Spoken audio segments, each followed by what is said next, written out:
Okay.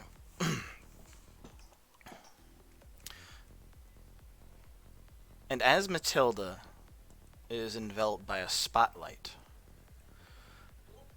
the spotlight slowly extends out to you as well, June, as your colors, which were black, green, and static, now have the addition of orange added to it.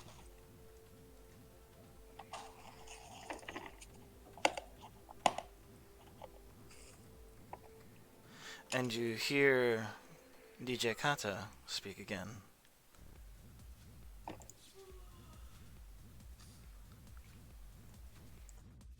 Well, it looks like we have our winners for tonight, everyone.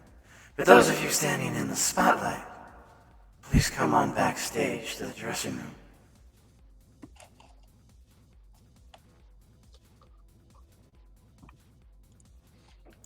Well, it would appear I have one more reason to call this my lucky night, Glad I was with you. Well, this night's just getting better and better. I don't. At this point, as he finishes cleaning himself up, well, at this point, I don't think anything can ruin tonight. oh, that's like just begging the universe to make something terrible happen, my dear. Oh, don't worry. I think you have such good karma points. I don't have anything to worry about. Out of character, can you please throw a few more death flags on her? I don't think she's got enough. I don't know. Maybe. Maybe. How many more you want? I can add another 3 or 4 or 10 or 20. No, I think we got the idea. We can proceed. Okay. Because once again, horny teenager, high off ecstasy, who's going to meet his girlfriend's favorite DJ. Yeah, we're doing this. Wrong. Oh, so much. But nothing that June knows right off. So, into the breach.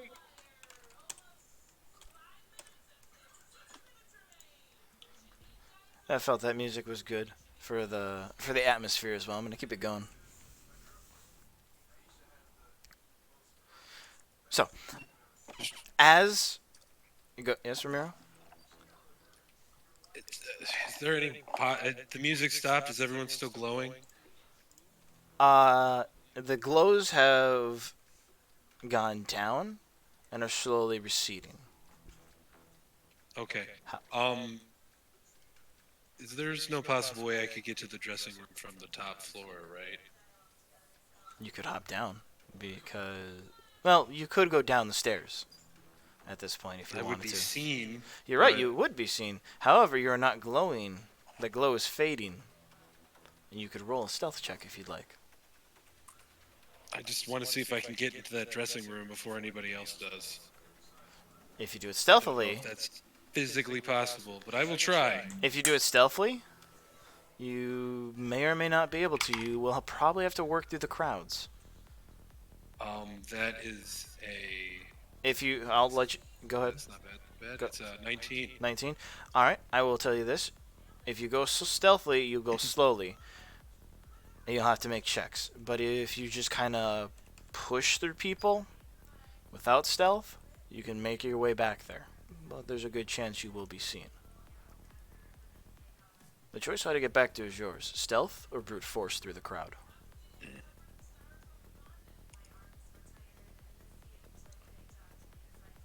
I mean, stealth has worked for Ramiro so far, so I think he will continue to use stealth. Stealth it is.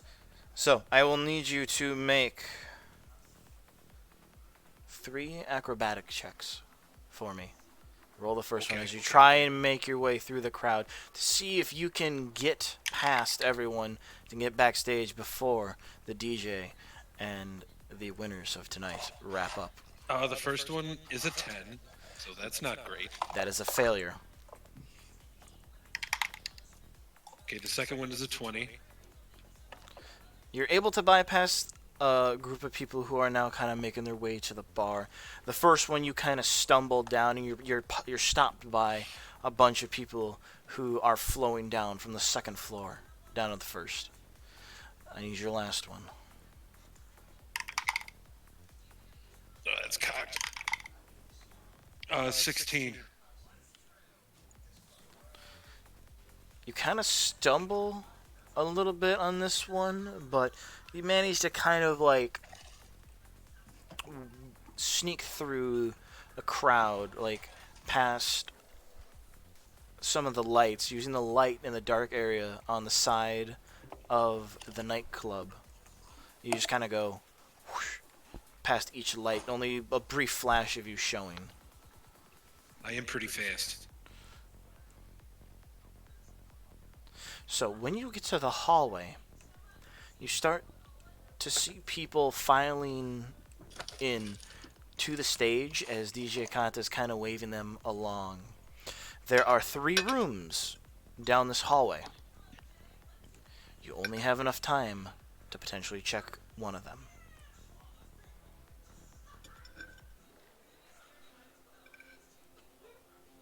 You have the first one, which is closest to you. You have the second one, which is in the middle, and then the far one, which is on the back right. And then you have the I'm exit. gonna go for the second.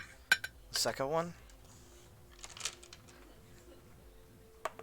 Yep. I rolled a d6 and I decided.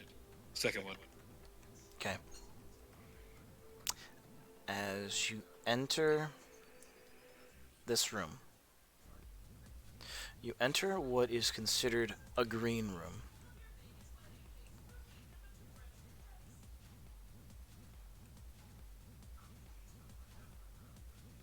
Oh, I think I got the right room. Like it has like couches and chairs and stuff. It does. Is there any place I can hide, maybe? No, not in this room. It is really just wide open. Well, shit. You start to hear the footsteps down the hallway as you hear everyone walking. You hear DJ Kata say, Just this way, follow me. I'm gonna just turn into a bear. Can I do that? you can turn into a bear if you'd like. Just turn it straight up the trinket form. I'm just gonna turn into trinket. So your armor itself begins to strain. No, wait, does your armor actually take anything if you go full bear? I mean, it doesn't say. I would say, Ramiro, because this armor it is doesn't made... transform. Yeah, it doesn't transform. So I will take it off. Can I take it off? You cannot take it off because it takes you 5 I'll minutes just to take do it off. anyway. Whatever. All Whatever. right, Ramiro. As you begin to transform, I you don't have a hear choice. the strain of your armor, and you hear the chain links beginning to pop. Quick point of order. Is this magical armor? Yes. Oh, it is magic. Then it will. Magic armor. Yeah. Then it will change with you. Oh, okay. And correction on that. It begins to grow with your size.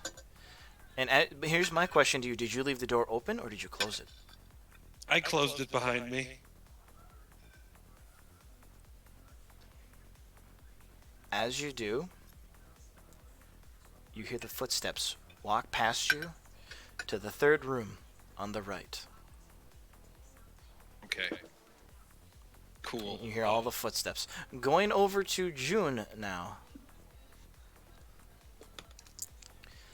DJ Kanta leads you all to her changing room. As she said, she was taking you all to her changing room, not the green room.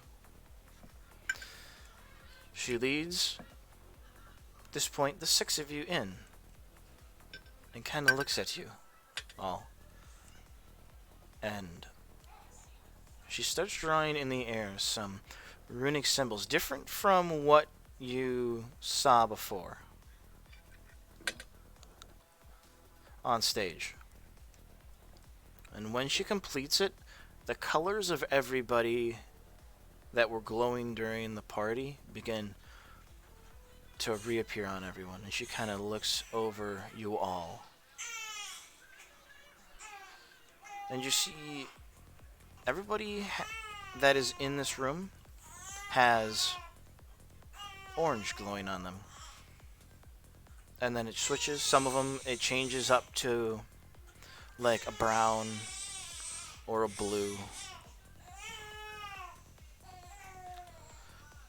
And then you see yours again, which is now you give a full orange color mixed in with your green and black and static.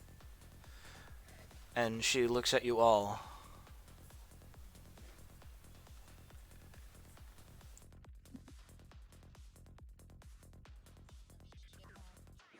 Now I'm glad all of you have decided to come back for a private party now.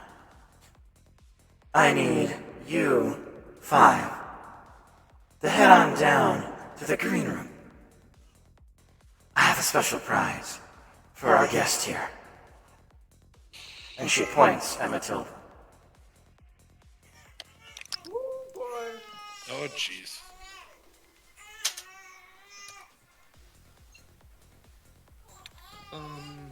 Can I open the door with my mouth? Can I roll an Arcana check just to see what those sigils are or anything? Yeah, go ahead. Roll away.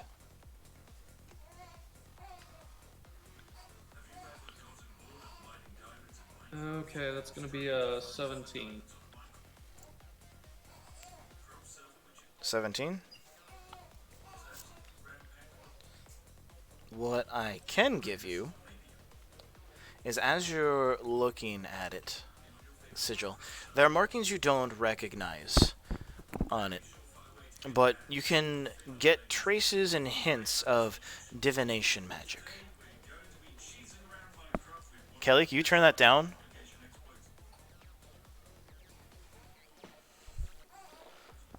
That is what you get.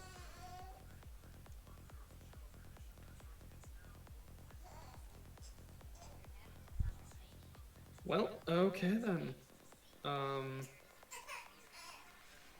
Then I guess I would hold the door open for the for the other 4, and then make eye contact with Matilda, wink at her, and She's like, don't worry. This is great. This is great. like I said, smile, wink, and head out the door. I'm going to be so sad when she dies, but And you just hear her say like, oh my god, DJ Kata, oh my god, I'm like your biggest fan. And you shut the door. kind of shake my head as I shut the door and head, and realize that I have no fucking clue where the green room is. At that point, I presume I hear the screaming start as they open the door to see an armored bear sitting in the green room. Yeah, you see the young gentleman up ahead with his Triton buddy, and they're like, "Dude, is that a fucking bear?" Dude, I think that's and start dancing. I think that's a bear. I was like, "Oh my god." You can kind of tell. Make an insight check, you two. Who, me? Both of you. I'm too distracted by the fact that they just said there is a bear in the room because I got a 4. Bears are incredibly insightful, as it turns out. I got What'd a you get? 13. 13? These guys are definitely on something, because normal person's reaction is, "Ah!" They're I'm like, dancing. that would be their normal one, but they're like, "Dude, it's a bear. When it's fucking dancing. Oh my god." They're like, you guys. was running up, and then when they said that, he turns around the corner and is just like, "Yeah, that's a dancing bear, all right."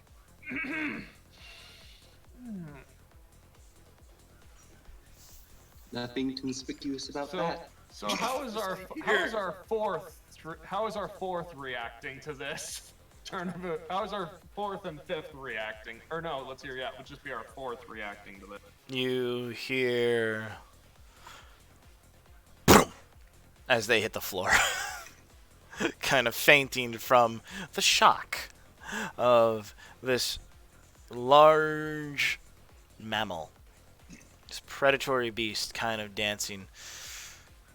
And you see their faces. Alright. You see their faces very, very red, and a lot of sweat on them. Like their outfit is just Okay. drenched in sweat.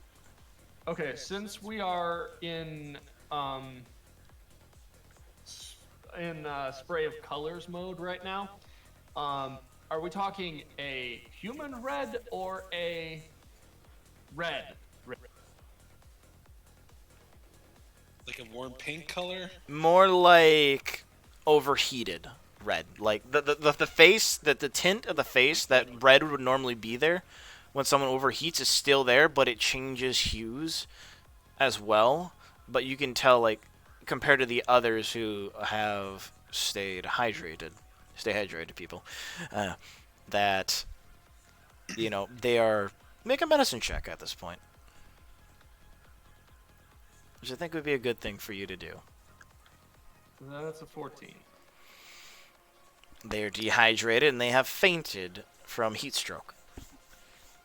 Glance around real quick and see if there's, in this green room, as there probably should be, any kind of beverages. There are beverages. There's water, drinks, a little mini bar, snacks that have been laid out for a after party.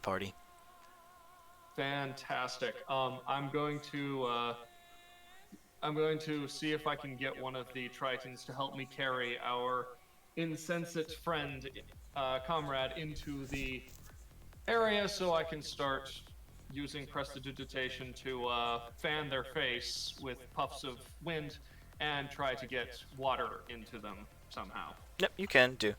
It'll take a little bit. You kind of bring them in, set them, and prop them up on the couch. And the bear just kind of, does the bear continue dancing? Yeah, I'm just gonna keep dancing. The two bros are kind of just watching you very interested, like, this is the greatest thing since sliced bread.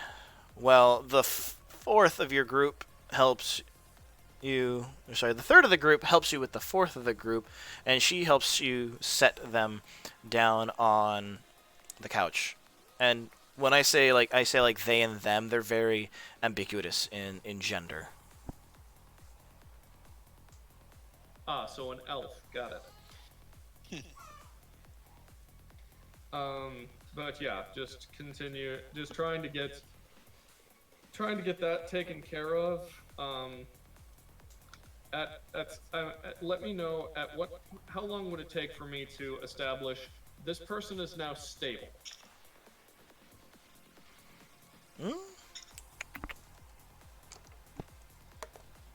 Like, I can 15 I can minutes. stop worrying about them. Okay, so after about 15 minutes, once I don't think I've actually seen you in bear form You have. before. You did. I have. Back I at saw you in your Talshea. hybrid form, I know. I saw At you in your Talshea hybrid with form. I bear. don't remember if I ever saw you. Okay, so I did see you in bear form too. Yep. Okay. In the full So moon. I know who you. I was pretty sure I knew who you were just by armor, but yeah. Yeah, you would see the armor and all that, and you're like, and you saw him earlier on, and you can put two and two together, even though you're a little purple. Well, I'm very, very intensely aware of everything right now. So yeah. Cool. That bear looks really familiar. Yeah. As that, when I finally get that person stabilized, I'm going to just quietly step around, make sure that nobody's watching, and cast sleep On on the 4 other people in this room. roll for it. Nice. It's not an attack; it's 20-foot radius. No, I which know, I'm I know. assuming encompasses And the people entire with the room. people You with have the to roll lowest Oh, okay, I see. with people with the lowest HP will go down first. Yep. You gotta roll for hit dice to see what it affects. All right. Yep. And since the Beyond 20 thing is continuing to not work, give me a sec to pull it out. 5d8. It's 5d8. At first level, yeah. Oh yeah, it's legit stuff. I mean, how much hit points do commoners have? Nothing. Not a lot. Not a lot. That is kind of what I'm banking on right now.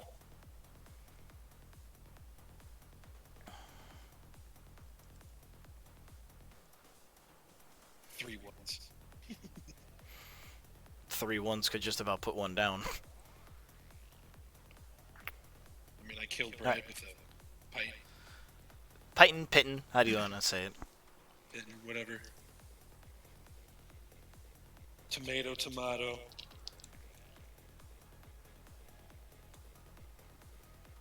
Digging these two. I thought it was still good for like the atmosphere of the nightclub. Oh, for sure.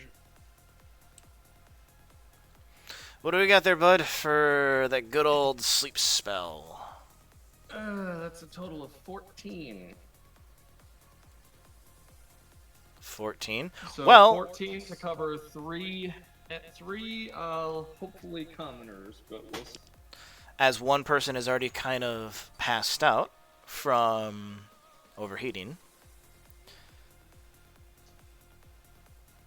the two bros in front of the dancing bear kind of like, oh shit, oh man, oh man, but I'm tired. I'm just gonna go lie down on the couch. And they kind of just their heads collide with each other, and they kind of like are tilting and supporting each other, and will both fall asleep. The person who was kind of giving the passed out, overheated individual water, you can see the water now kind of just spilling out of the cup in their hand as they're just lying back, mouth agape. I would just grab the cup, set it on the counter. Puddle in the room. You can feel free to stop dancing now, Romero. Yep, I'll stop dancing.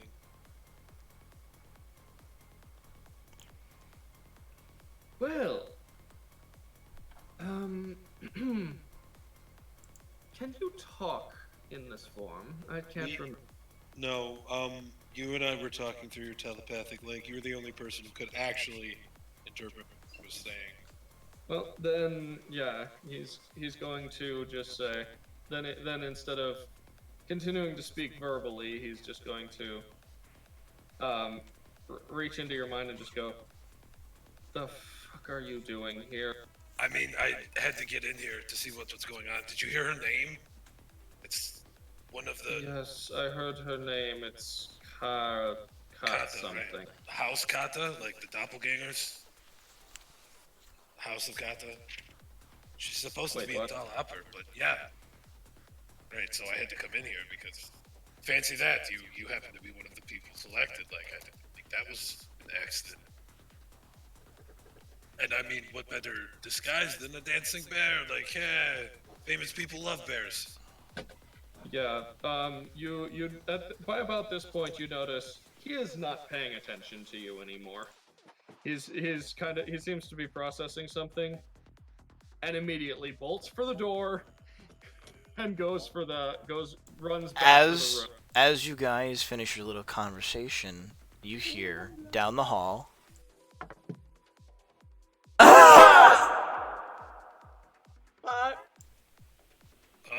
We should go. He is long. The moment that he finished processing what you had just said, he was already out there. Yeah, I'm following quickly. They're running in Cool. a tight corridor. That'll be fun. as you guys, it's wide enough. Remember, they got to bring equipment and things like that down this hallway. So the hallway's about like 10, 15 feet wide. For the sake of it, you're fine.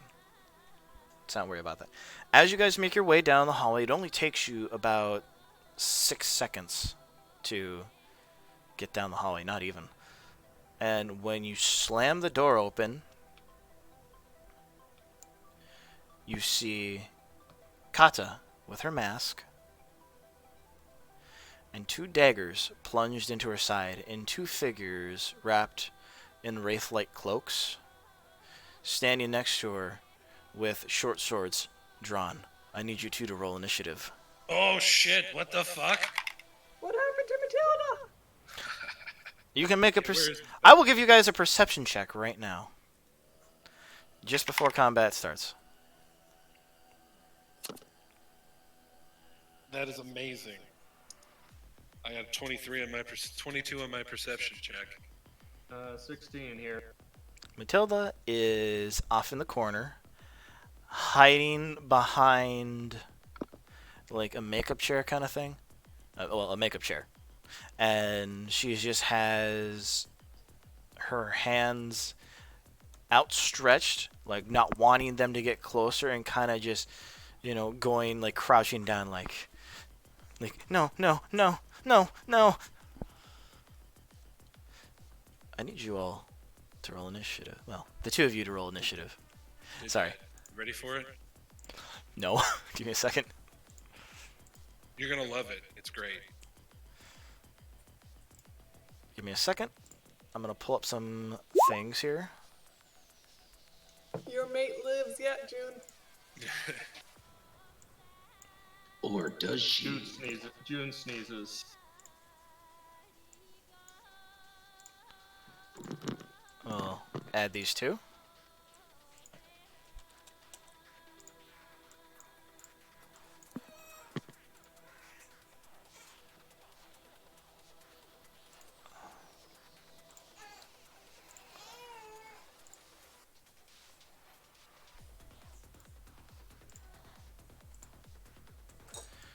Turn order is up. Yep. And as you put in your turn order, I'll be right back. As talk amongst yourselves about anything really, as I go deal with the baby. I got 24 on my initiative. Amazing. I was significantly less impressive with an 11. In its lap. That alert feat, man. It's an amazing feat. Saved it. We're good on that. I'm gonna watch this. This may work, but a fun thing I did the other.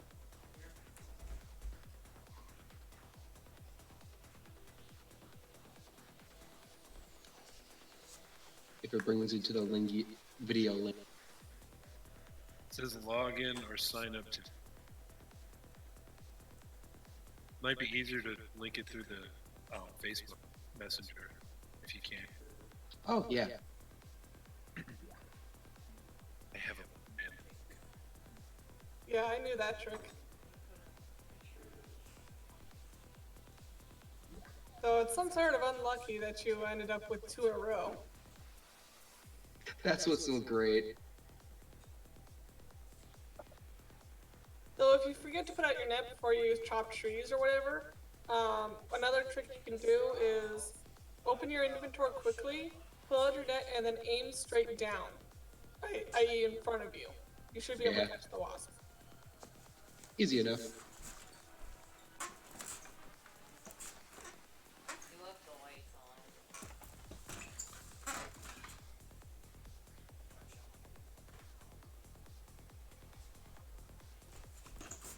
If you There want we to. go.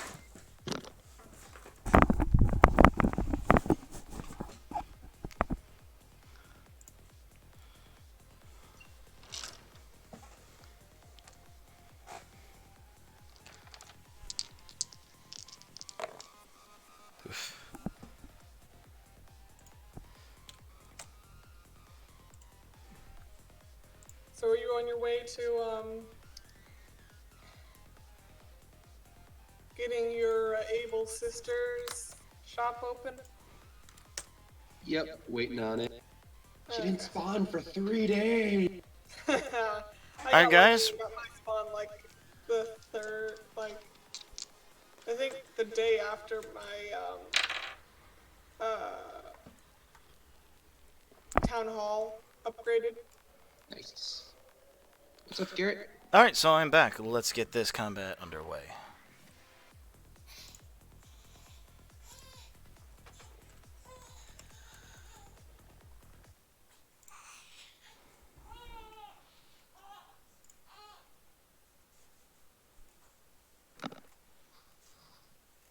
Alright, are we ready to do this? I'm ready to do this.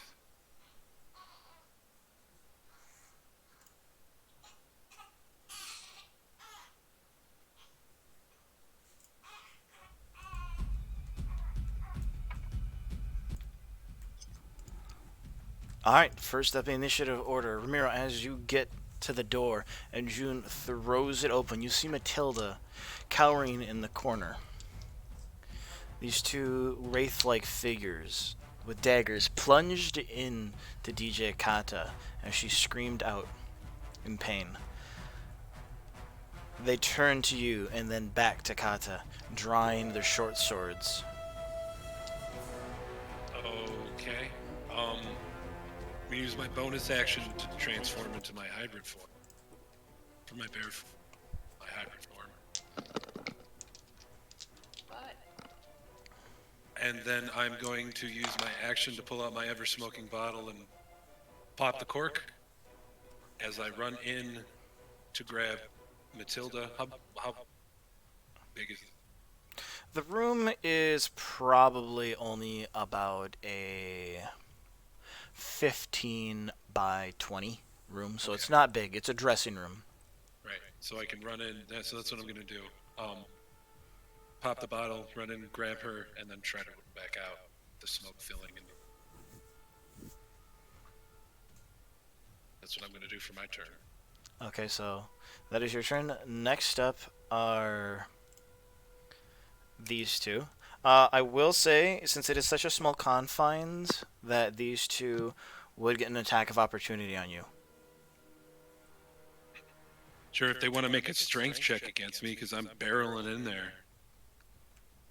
Like full speed if they... Or are they going to swing, or... They're going to swing at you. Alright. Sure. We've entered initiative Ones. against the bear. One's an at 1, and then one is a... Is a what? Oh, sorry, I'm pulling up. Does an 18 hit you? Yes, an 18 just hits me. Okay. You will take a total of 8 piercing, and I need you to give me a Constitution saving throw. That 8 piercings reduced to 4. I'll make you a Constitution save, bro. 8. That is a fail. Yes, it is.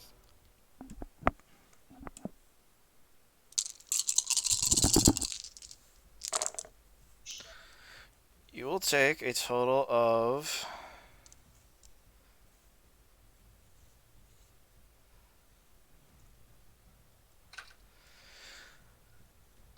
31 points of poison damage. Ouch. Okay.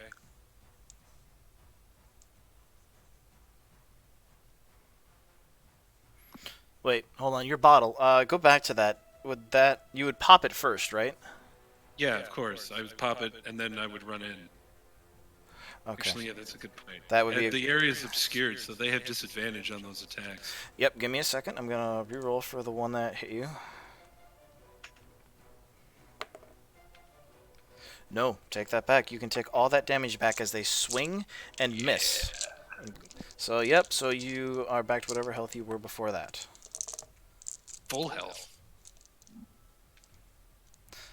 And the other one had a natural 1, so that would miss.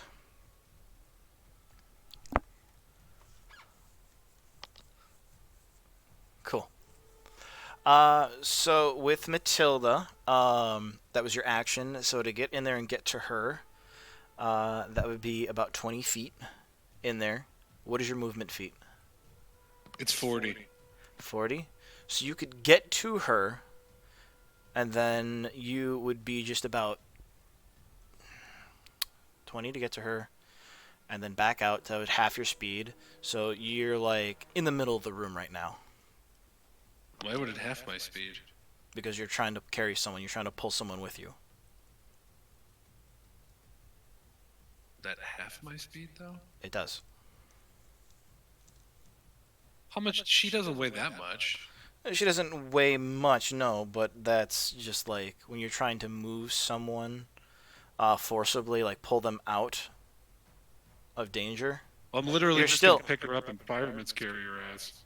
Yeah, you're still carrying someone. She's not a like heavy person, but as far as like pulling someone with you, it halves your speed. It's like difficult terrain.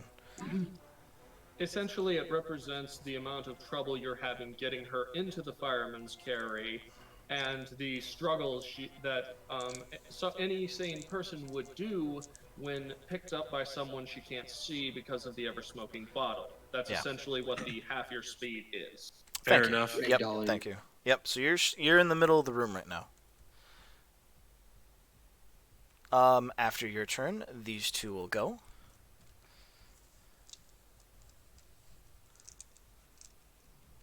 And being that they cannot see you all, they're going to take a swing at Kata.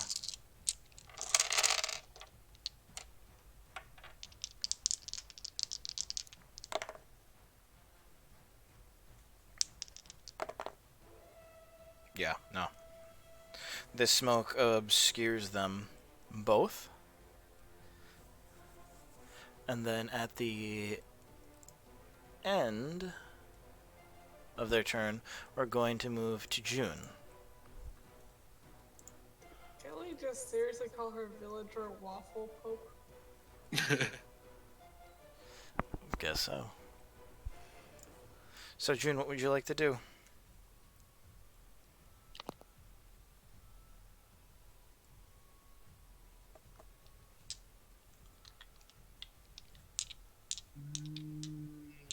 I have a thing I want to do. Okay. How big is the room? The room is a 20 by 15, 20 15 by 20. or 15 by 20.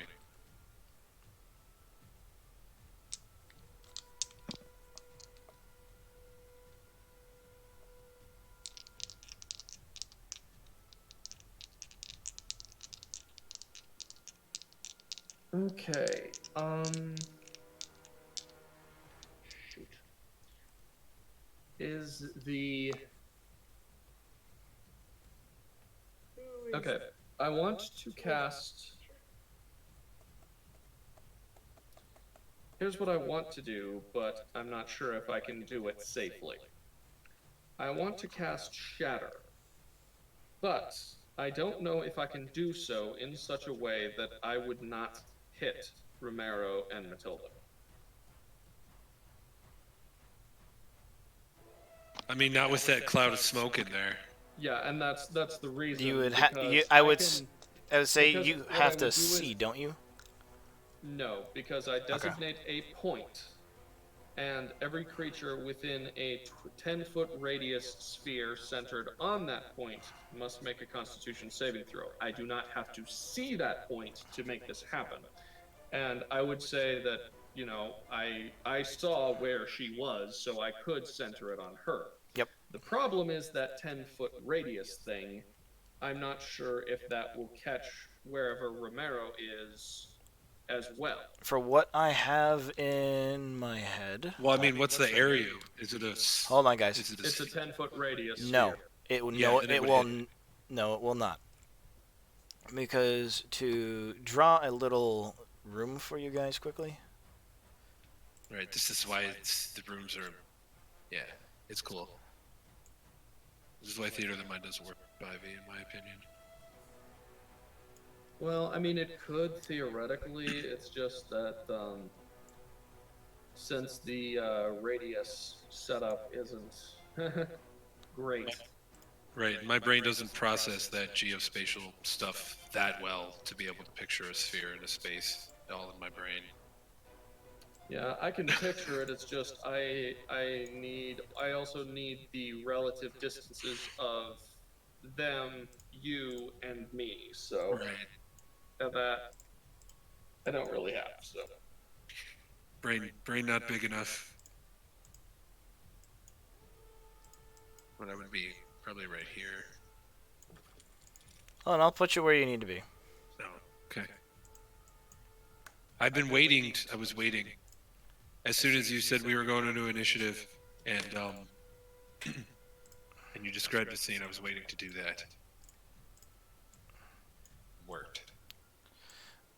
So I'd probably put you like right about here, because you'd have to run to this corner to get her. Okay. okay, that And these two guys would be flanking Kata right here. Wouldn't they be one more over? That would make more sense. You know what I mean? Where? Like what square? Right here. Just because of them, if I had to move over here, if I was here, then I'd have to move. You would have to go through the door. This is the door right here. Right. So That's. the other dude. Oh, you're right, because they both took swings at you. Yeah. Right. Yeah, that makes more sense. Yeah, I would have moved like that. And then this guy. Right here. Yeah, like that. That's what they would do. Okay.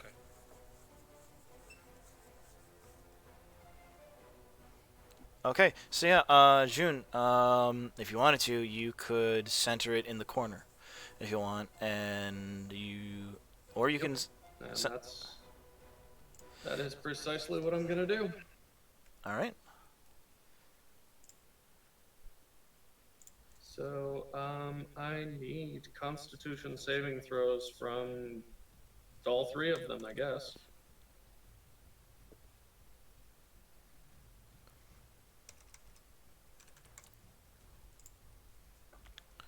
All right. Kata will succeed, and the other two assailants will fail.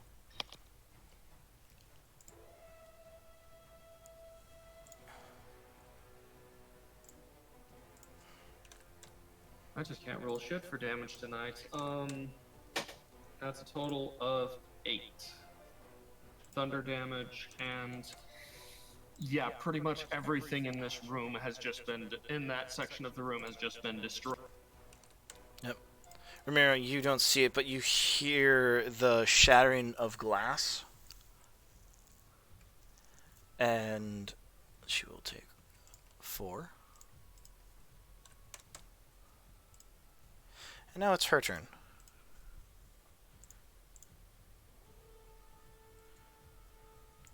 And you will hear the voice change, and you hear a woman speak.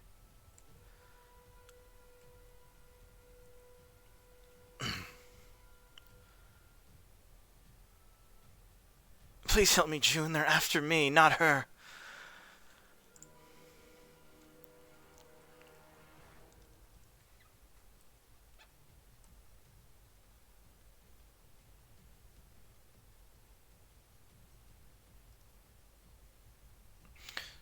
And in what form do I hear this?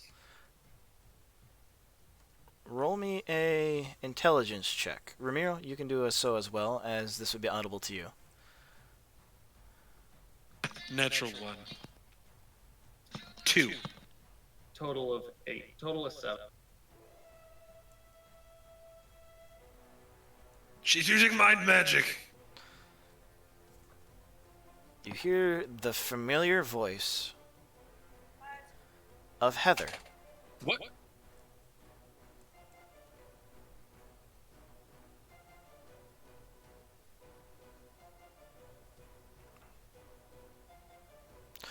And as now it's her turn,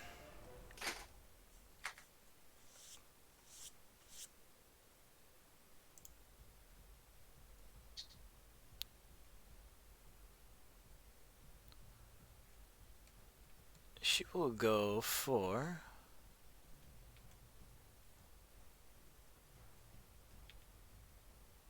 Well, she can't see them, so that's out of the idea.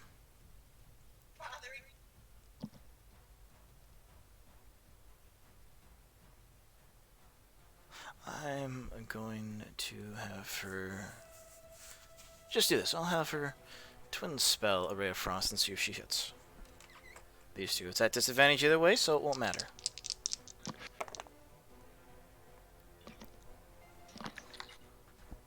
That is a hit. That is a definite hit. Group left.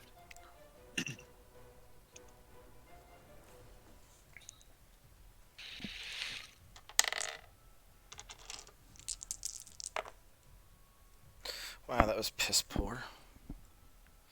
So you guys start to feel an icy chill in the air as you see through the mist 2 streaks of frost fly right point blank range into these 2 assailants.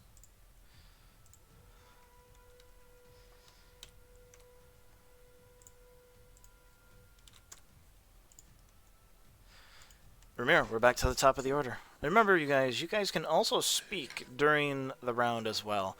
You have a few words you can say. It doesn't have to be during your turn. Like a phrase. I did say what I said last Yep. turn.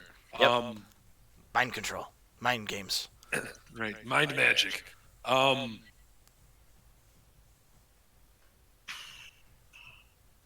not leaving there. Well, I'm entering his, so that would provoke an attack of opportunity, yes? No, it'll No. only provoke when you leave. So, Right. 10, 20, you have 20 movement left. Right, so I'm gonna, let her down. I'm gonna draw my swords, and I'm gonna take 2 swings at this wraith here. When he lets her down, I'm basically going to Like a handoff. grab her and start guiding her down the hall. That's fine. For the sake of it, we can say she's to your left. And I'm gonna say to, Kata, get out! And yeah, I'm gonna take 2 swings at that wraith. Okay, roll the hit. First one is... Where's happened to my attacks? There they are. First one is a 14. No, I'm sorry, the first one is a 16. That hits. Okay. For the sake of brevity, gentlemen, their AC is 15, so we can hurry things along. So they both hit. Is it undead? It is not undead. Okay, so then... D8. Or I'll just roll this twice.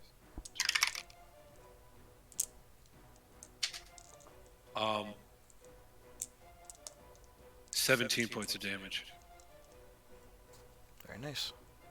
With the one to the left or the one to the right? The one to the right. 17, 16. And I guess that will be my turn.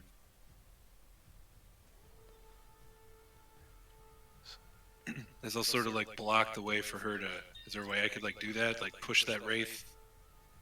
That would require a pushing attack, which No, you that's just an spent. actual... That you just spent both of your attacks. Well, it's not like I could push it anywhere anyway.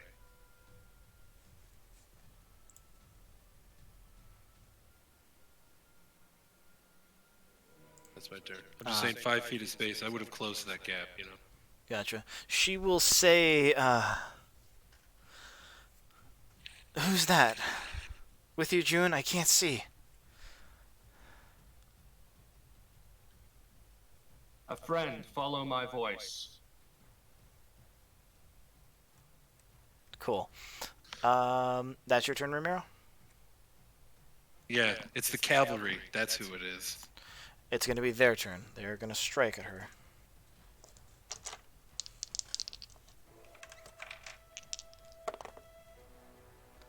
Wow. You're, we'll see if that actually hits. That disadvantage stuff is really putting a damper on my crap right now. Oh, God. That is its purpose. No, a 13. The best roll was a 13. Did not hit.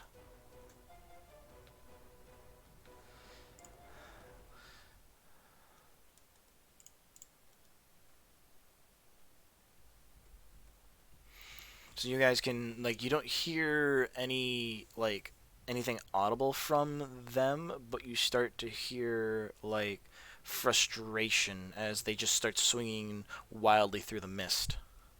June, it's back to you. Okay, I'm going to cast Armor of Agathis on myself at 2nd level.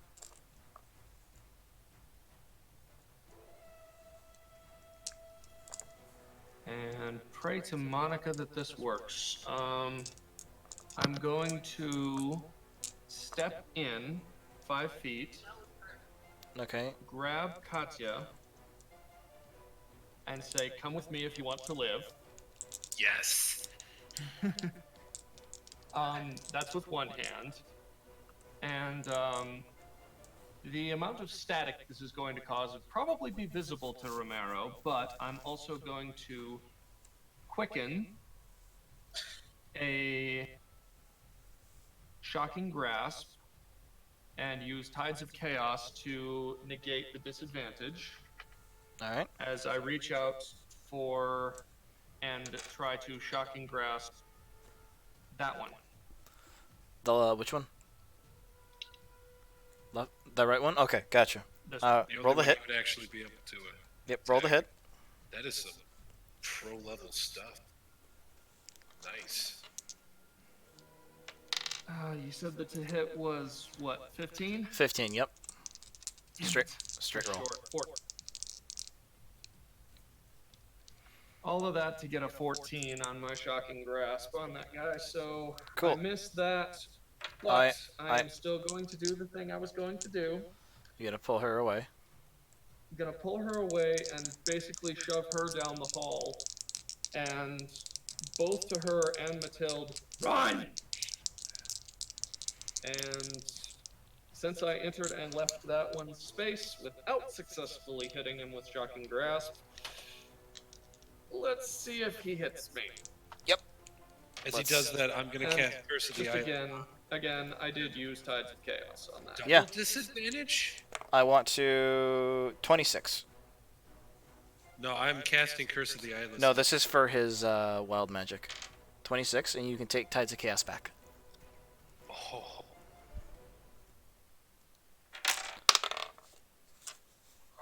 What's a 26?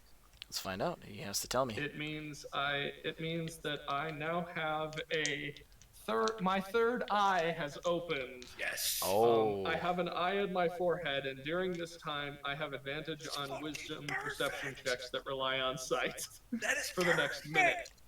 Oh my god. Which I Would- wonder if that is unattractive to.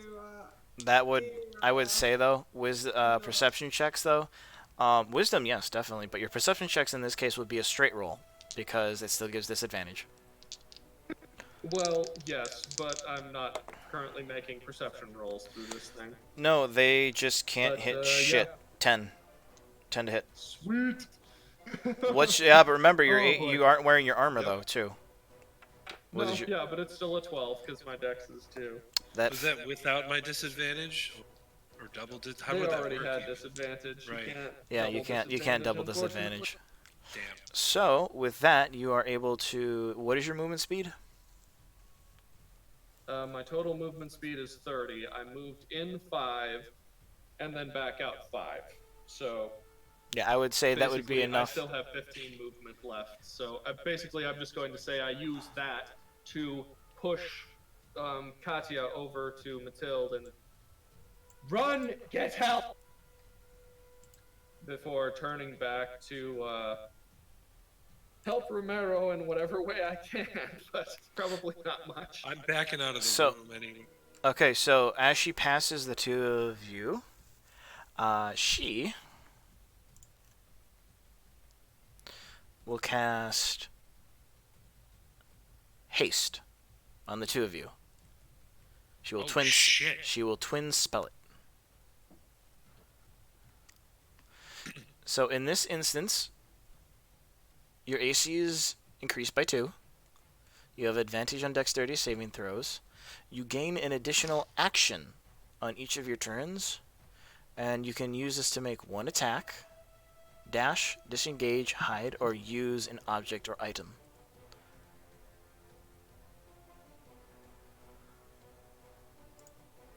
Voice. So she's going to use that.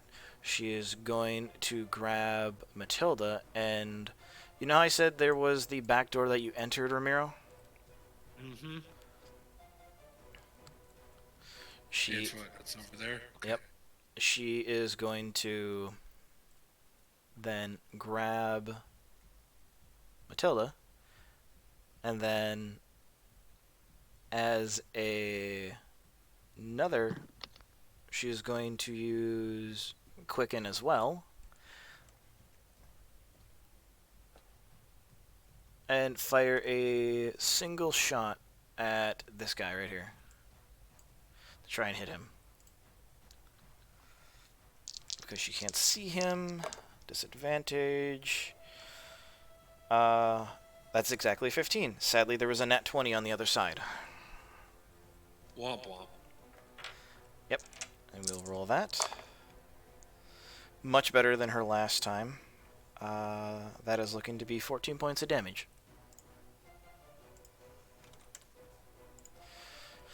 Ramiro, you're up.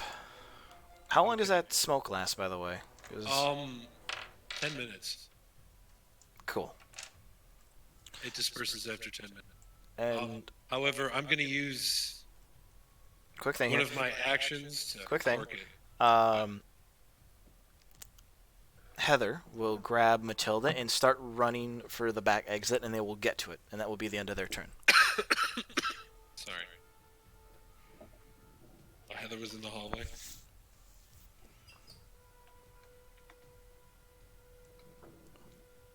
Heather is Katya, the DJ. Oh. Oh.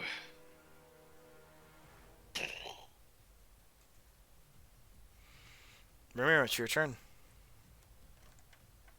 Okay, I'm going to use my extra action to cork the bottle.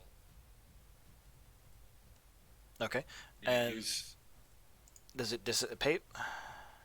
yeah, let me see what it says. I think it Specifically. dissipates over like a round or something like that.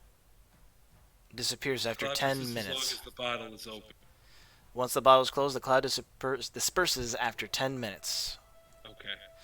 So right now, So he's gonna be smoky for a bit. yep. Yeah, that's fine. I'm still going to cork it. And then I'm going to take... Well, that's one action. I'm going to take 3 swings at this home slice here as I back out.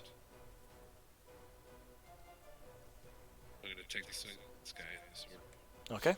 to here. Disadvantage. Yeah, that doesn't hit. Remember, Doesn't hit. you can make 3 attacks if you like because of haste. Right. That doesn't hit. Nope, none of those hit. It sucks, because one of those is a natural 20. I know. Cool. But yeah, I'm gonna vamoose. Cool. So get the fuck out! They are then going to, as you guys have gotten in their way.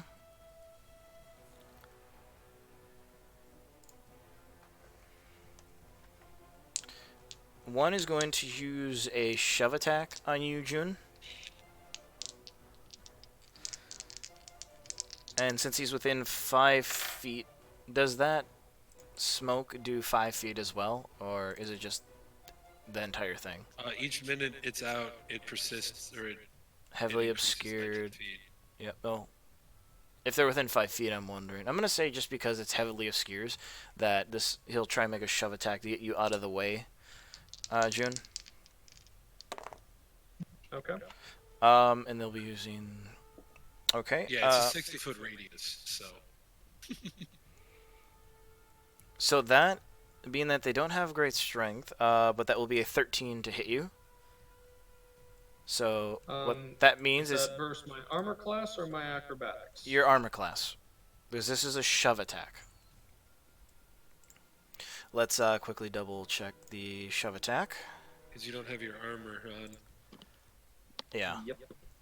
Contested strength, I think, or strength versus agility. You can Acrobatics. That's for use grapple. acrobatics to dodge it. Like step out of the way. That seems reasonable. Oh, it is contested, so this will be... Yeah, it'll be contested. So, because I rolled with disadvantage, I'm going to re-roll just one of these. Okay, it's still a 13, I guess it didn't matter. Roll me a contested athletics. Contested athletics is only 11. Oh, sorry, correction. Contested athletics or acrobatics? Then that would be a 13 acrobatics.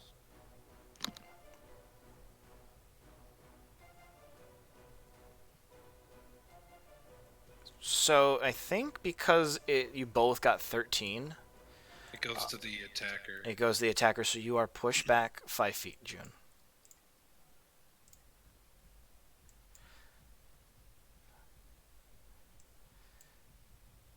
And he is going to make a dash for Katya. This is all still heavily obscured. Yep. I got a 17 on the dice to hit him, so Wow. Okay, I'm going to stop using these dice because I'm rolling 1s and 2s. oh, incidentally, I need to check, but Good. does that count as a melee attack? It counts as 1 attack, yes. In that case, he takes 10 cold damage. Oh yeah, from the armor of Agathis. And then he Hell takes yeah. an additional 1 damage when I punch him on his way past. Because I rolled a 17 plus 3 to hit with an unarmed strike, since I have no weapons on me and I don't have the Warcaster feat. Nice. Did you do that at disadvantage? We are out of the affected area, so It's a 60-foot radius. It's huge, dude. It's billowing into the hallway. It's bigger than I thought it was. Yeah. So like if here's you the can thing. see- Well, I just rolled another 17, so yeah, the dice have so willed it. So this guy is going to take out... yeah, so this is going to hit you, June. You feel a sword pierce into your gut, Oh shit. and I need you to make a Constitution saving throw. 15. That is exactly the DC.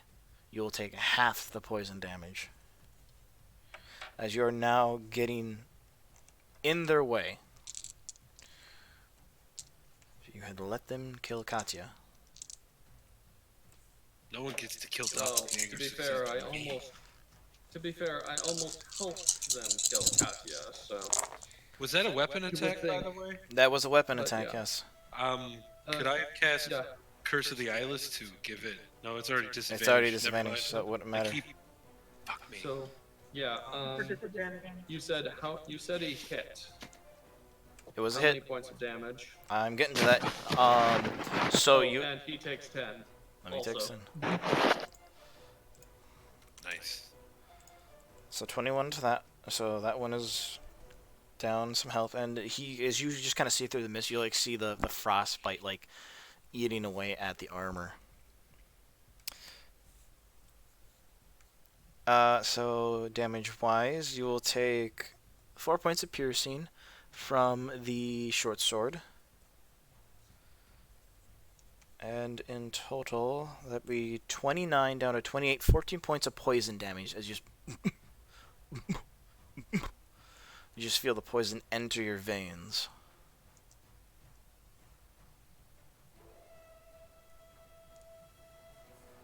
So 14 points of poison damage there. And then this one streaks past you, as you've already used your attack of opportunity. And this one still has 1 attack left. As Katya is at the door, and seeing as you have Ramiro impeded them as well. Oh yeah, big time. This will be at disadvantage because of that stupid ass cloud. A 20 again, and then a 12 on the other side, turning it into an 18. The 20 hits. The The 18 hits. also hits. That would be the Sorry. big one. Oh yeah, the 18 does hit. Ramiro, Yeah. you'll take 5 points of piercing damage, Okay. along with a grand total of... I need to make a con save, right? Con save, please, yes. Hey, 17. What, 17? Yeah. That's a success. So you will take, instead of 26 points of poison damage, you will take 13. Cool. Ow. And for the first time, you hear this very, like, raspy voice.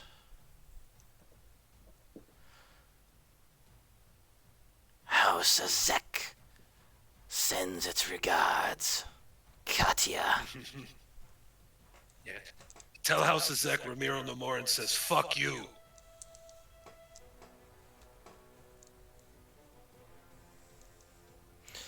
Both of you give me an intelligence check on that one. 5. I'm too distracted by the hole in my gut. 6. Nothing about that line comes to you. We're back I to... mean, House of Zek, so yeah. I know that name. Yes, but what does Oh, it... actually, I have advantage on What, that. what does that imply in this situation? Actually, my check would have been a 10. I forgot I have advantage.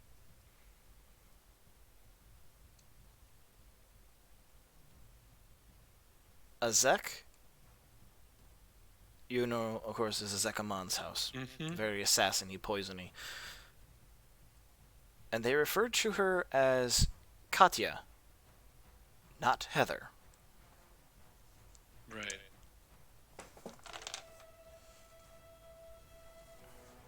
June, it's your turn. But the rest of you guys, I'm sorry about the amount of time this is taking. We will be getting out of this fairly shortly.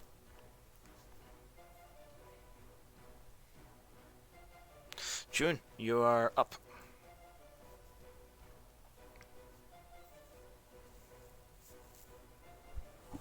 Okay. And don't forget you are hasted too, so you have a extra action as well. Does that allow me to cast more than one spell? though? Fuck yeah, it does. I will say it is, if it's a you can only cast one spell, but if it's a cantrip, yes, you can. Because the whole one spell per turn still applies, unless you have the Quicken spell, which you actually do. Right. So, I guess in this Well, instance, yes, you I could cast don't, 2 spells. Actually, because I've used up all my sorcery points for Then- this then time, just- but- then just a Convert can. convert Just a- some spell slots. Just a cantrip then, at the moment for your, or if you have an item you can use, you can do that too. Ring of Spellstorm would sure be nice. Really would. Wait, who said that? After this, it will be Katya's turn.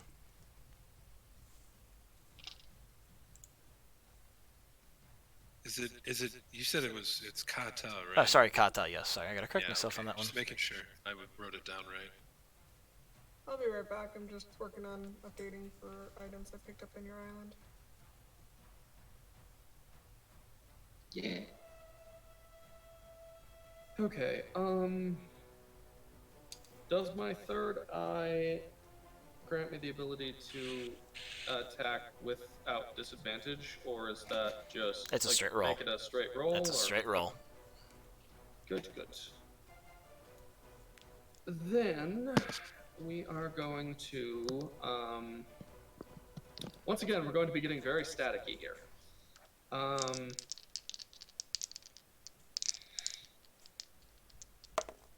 I'm gonna pull out my Wand of the Packkeeper. Use that to restore a spell slot.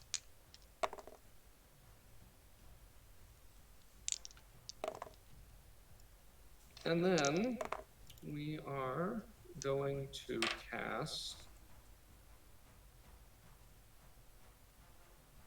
Because everyone's in that distance for shatter, so I can't do that.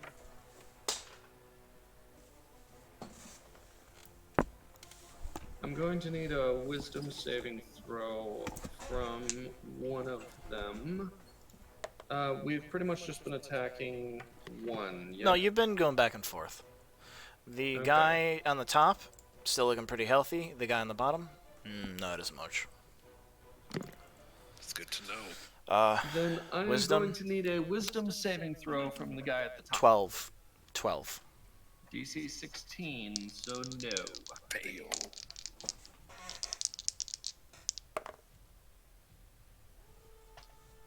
Finally, 15 points of psychic damage. And for the next hour, as long as he is on the same plane of existence, I know exactly where that motherfucker is. Gotcha. Nice. Okay, so that's my action, my bonus.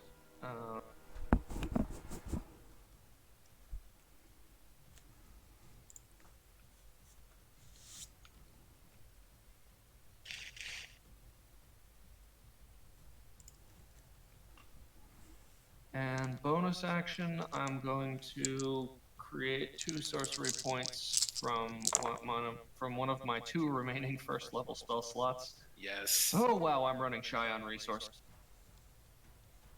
But yeah, that's my action, bonus action, and movement. I think I'm gonna stay right where I am. So yeah.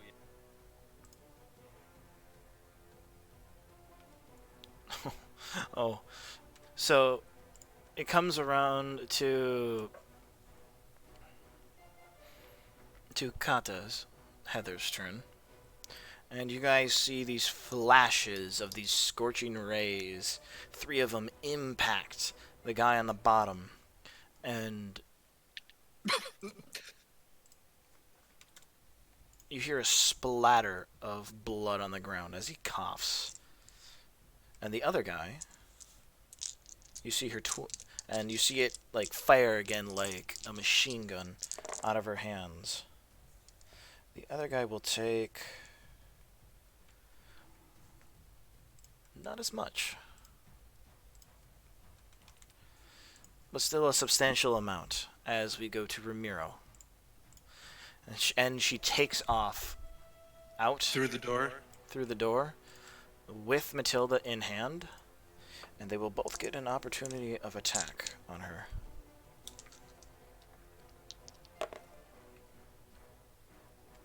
Miss. Fucking hell, miss again. So, yeah. That cloud is just extremely detrimental to them. Yes, yes it is. Go ahead, Ramiro, it's your turn. Alright, I'm gonna attack this dude right in front of me. Let's see, the first attack. Nope. It's fucking dice, man. Second attack hits. Okay. It does. I don't want to. There it is.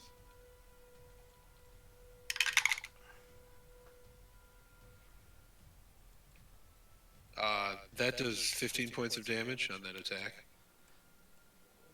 How do you want to kill the Wraith Assassin of Azek? Just cut its head off. Like, come up with just a strike and slash it right at its face. And then I will, after killing that thing, I will step up here, like up over here, to give June some cover and make my last attack at this guy, which hits. Okay, roll damage. For I get two of these. Because I'm still hasted, right? You are still hasted, yes. All right.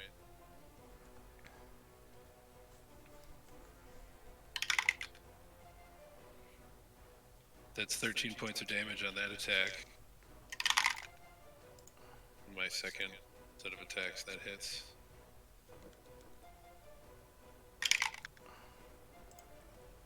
It's 10 points of damage on that attack. And then the last attack. Oh wait, how many attacks did you do? Because you did 1 attack on that guy and 1 missed, right? Yeah. How many? I get you 3 5 attacks. attacks No, total. you get 3 attacks. No, I get 3 attacks per total turn, because I get 2 attacks as an action, then I get a bonus attack action if I've used my action to attack. Plus Okay. the other attack. You from only get if you haste only gives only you get 1 3. additional haste only gives you 1 additional attack one action. additional attack. So You said it gives you it gives you 1 additional action, but I So can that would be a Nope, total. Nope, action. 1 nope, but it does say specifically only to take the attack action, 1 weapon attack only. I'm looking at haste right now. So you missed the Alright, first so- one, you connected with the second one, and the third one. and the third one hit, so you get All right, 1 then more. I'm done. you get your two Right. normal attacks, your bonus attack action, plus the fourth attack that you get from the haste. So Right. So I 4 do get attacks. No, you get 4 Or did I attacks. make 4? You made 4. You made missed 4 the first attacks. one. You Okay. made the Yeah, second one. yeah. You attacked.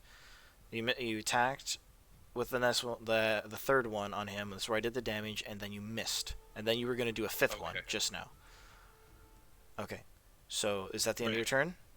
That would be the end of my turn. Cool. One's dead. This one, seeing that its life and its mission are now compromised, will take the disengage Totally action. Run out. Yeah, Of you the back tell of him the Ramiro nightclub? Morin says hi.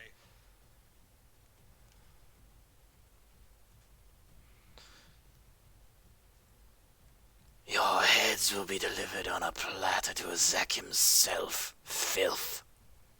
Come say that to my face. And he will roll. He'll run away, and he'll roll a stealth check. Fucking hell. Okay. I have a stealth check. You have a stealth check. I have a mind spike on that motherfucker. He yes, can't you do. go anywhere without me knowing exactly where he is. We should track him. I'm already following him. So we are out of combat now. You're now out of combat. Immediately run out of the. No, yeah, June just keeps chasing him. You guys can make a perception check if you'd like. Like I said, mind spike. I already know where he is. He does Cool. know. I just- perception check. Unless he has left this plane of existence, I know where he is. No. He We should cannot just- be hidden from me, and even if he's invisible, he gains no benefit from that advantage. That's from fine. that. Ramiro, what'd you get? I rolled a 16. You see the fucker running down the goddamn alleyway. He rolled a 2, and he gets a +9. He rolled an 11. It was fucking. He's just fucking bad. I like to think June is just menacingly walking toward. Menacingly walking towards him whilst firing eldritch blasts. Wait, at no, him. don't shoot him. We let him go Jojo back Poe. where he came from. We figure out where they're hiding. We tell everyone else. And as you exit with your perception checks as well, you see Matilda over the cloaked Heather, mask at her side, on the ground, bleeding out. Oh boy. I'm going to immediately shove a healing potion down her throat. Don't let the mink die. No, I'm not going to let her die. I need her. Wait, let me see. Yeah, healing potion. Yeah, the moment he sees that, June just sees that Romero's taking care of that. Again, he turns. He's chasing after that guy. Cool. June, I'm going to say for the sake of brevity, even with your actions, this guy has bonus actions to dash as well. And will make it out of your line of sight.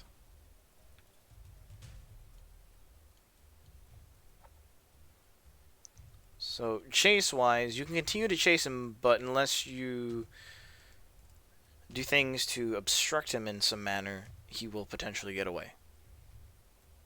Where's he going, though? That's what I would like to know. Since you're in the Where blue is light, he going? I already know. since you're in the blue light district, there's only 2 ways to get out of here. There is either out into the lake with water breathing, or through the tunnel systems in the side of the lake that lead down for those who don't wish to pay. But it costs. We're still underwater. Yeah. But the tunnel system does lead back to the surface. It's the cheaper way, but it is the longer way to get out. And which way is he taking?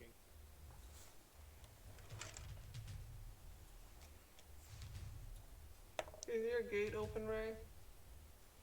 He is taking the long way.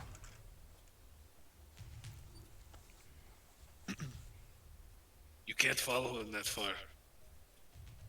And as I said, What's being every 6 seconds, he's getting farther and farther from you. Finally accepting reality, June turns around to make sure that Matilda's okay. She healed 11 points of damage, by the way. Cool. When you got to her, her breathing was shallow. Her skin was pure white. I want you to make a medicine check for me. Right. Can I make a medicine check to maybe try to suture up some of those wounds? If I could find anything. But medicine check. Yeah. If the magical healing didn't do that already. Do you have the items on you for that? I don't have a healer's kit. Then no, you cannot. Gotcha. That one, I still want that medicine check. It's a 20. Human's blood is red. Hers Is not red. is of a bluish purple tint. Mm-hmm.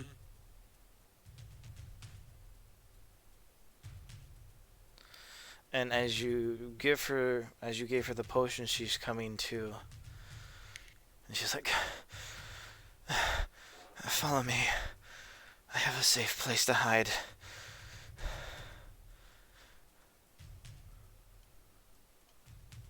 And she looks at Matilda and she's like, "You two, young lady, follow me." And Matilda's like, "Well, I have absolutely no idea what is going on here. But okay." Yeah, Heather, why don't you tell us what's going on here? Not here. I can't talk about it. Not here, not now. Come with me. Grab the body, too. Of the Wraith? It's still there? Mm-hmm. Okay, I'll grab the body of the Wraith. Does it have anything on it? Do you want to make an investigation check? Absolutely. 19. He has several vials of poison on him. No money.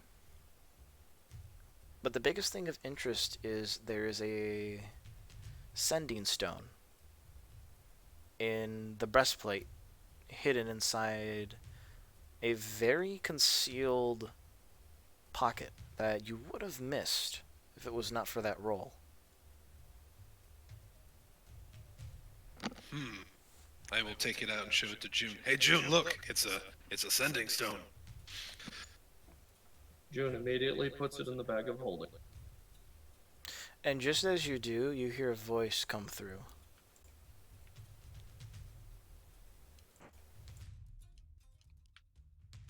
Did you get the mission complete? It's him. Should we say something? Who is this? It was in the bag of holding Edit. it was going in the bag of holding as he said, is the mission complete? It And then- continued going in the bag of holding as he said. And then said that. it goes- So it just Into its little pocket dimension, and there it goes. No response. I guess we shouldn't talk to him. they'll get the information soon enough. That So, as to June is still kind of half focusing on keeping track of where the other one left and went. like a nav point in a video game, he has a marker on him, and you can just kind of follow him through where he's going. How long does that last? 24 hours, you said? I think mine spike's just 1 hour. Let me check. Should be an hour, if I recall. Yep, concentration up to an hour. So, when you arrive to what is almost like not a safe house, but it's hidden farther down. It's a what looks to be like housing for people. And when you get down to the bottom of the building. Heather waves you in.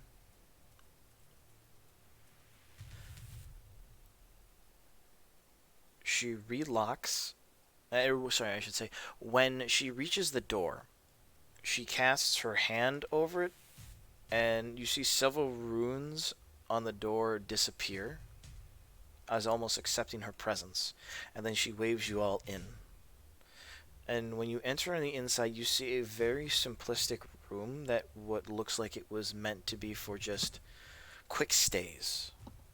A desk, a bed, some chairs, a small after room as well, which you can see looks to be a bathroom of some sort.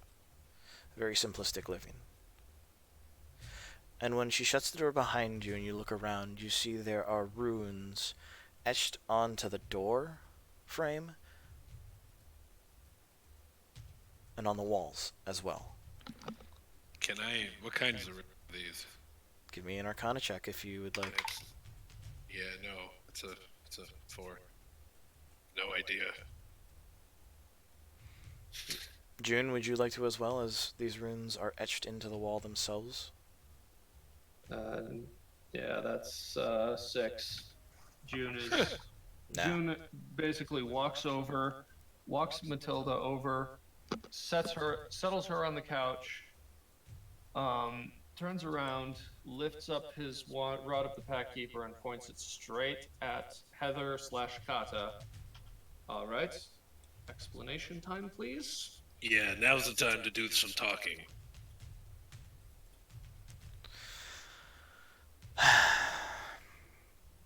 I will ignite my Crimson Right as well. She's like, whoa, no. There's no need for any of that. I mean, I've been thrown off a wall, isn't there? stabbed, and almost killed several times by creatures that bleed that color blood. You'll forgive me if I'm a little paranoid. I mean, we totally know who you are. And who do you think I am?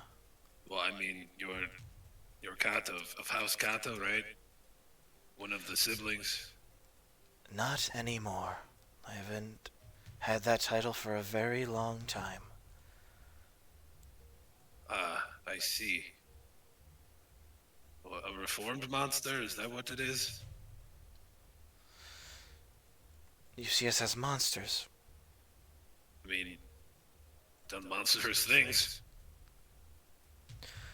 Again, What or I have guess said? taking and thrown off killing walls, children. and almost killed multiple times.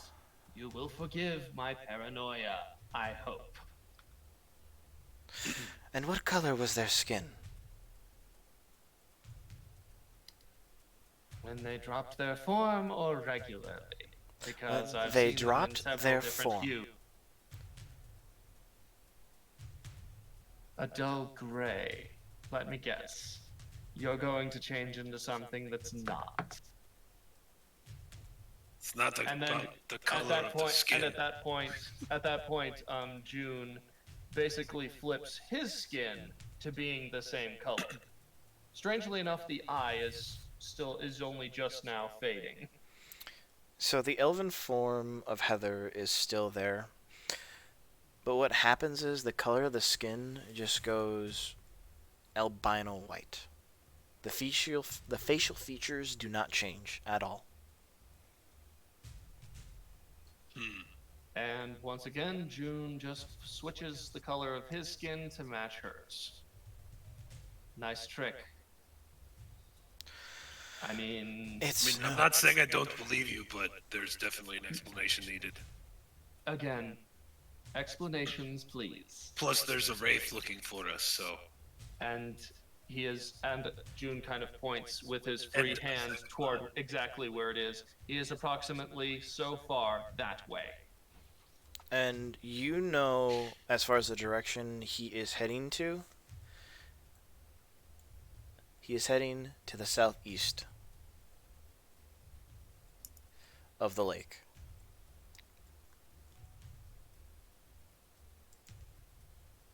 And then the blip disappears.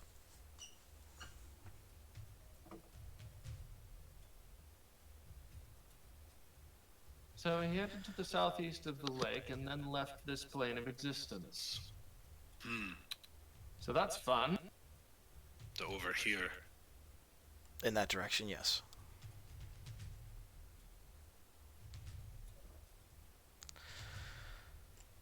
Where do you want So me he's to trying to kill you. Why is he trying to kill you? That seems as good a place to start as any. Because me and my house. Let me change the music here, actually. Music? What music? I hear no music. In roll 20. Yeah, I don't hear any music. What's happening? Weird. Explain. Looks like it left. Oh, and roll 20. No. Yeah, roll 20. No, I stopped it now. I don't hear nothing. There it goes. It's going now. I hear it now. So she's like, where would you like me to start? When you got into town? Or would you like me to start is this the first time he tried to kill you? No, my brother? Or his house? I mean, recently.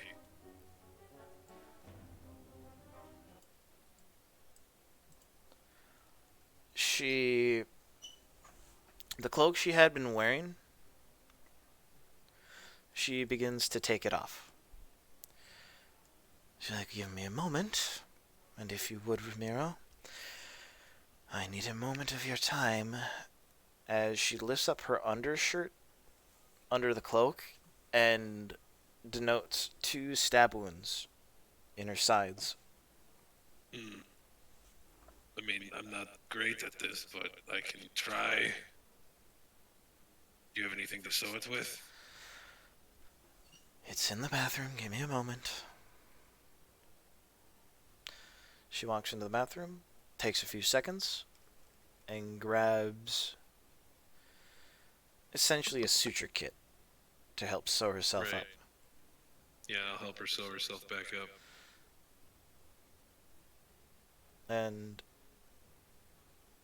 as she does, she kind of like pulls her shirt up quite a bit of the way, not to expose herself or anything. But, well, I got to see you in the buff, but you won't get to see me. I'll just continue. So I don't know how to respond to that. How do you respond to that? She kind of smiles and By not smirks responding. a little bit. She's like, So yeah, good. talk. Where do you want me to start? I mean, is this the first time you've heard from your brother since he was, whatever happened to him? No, he's Can I been... even talk about this, technically? You're right, you can't. June can. And does. Yeah, Okay. I can't really talk about it, so... No, When you've did already... your brother come back? You already said enough. I gotta roll here.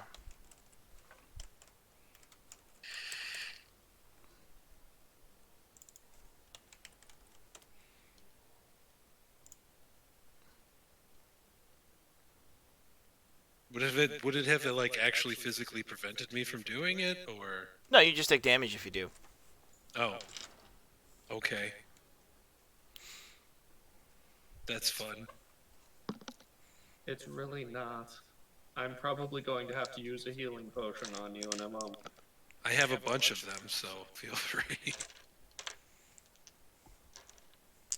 Let's open up my pack a whole, like, trench coat full of healing potions.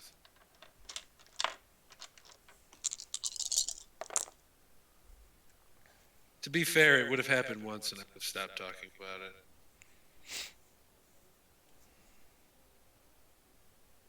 Thing is, it is not an insignificant amount of damage that's about to happen. 49 I'm points of psychic damage. I am still alive. Are you still conscious? Yeah, for sure. Okay. Barely, but yeah. He starts bleeding from the nose. Uh-huh. Oh, shit. I'm not supposed to talk about it. I'm gonna sit down. He's like, what's the Romero, matter? June has collapsed into into the sofa next to Matilda. We're not allowed to talk about it. And then just glance.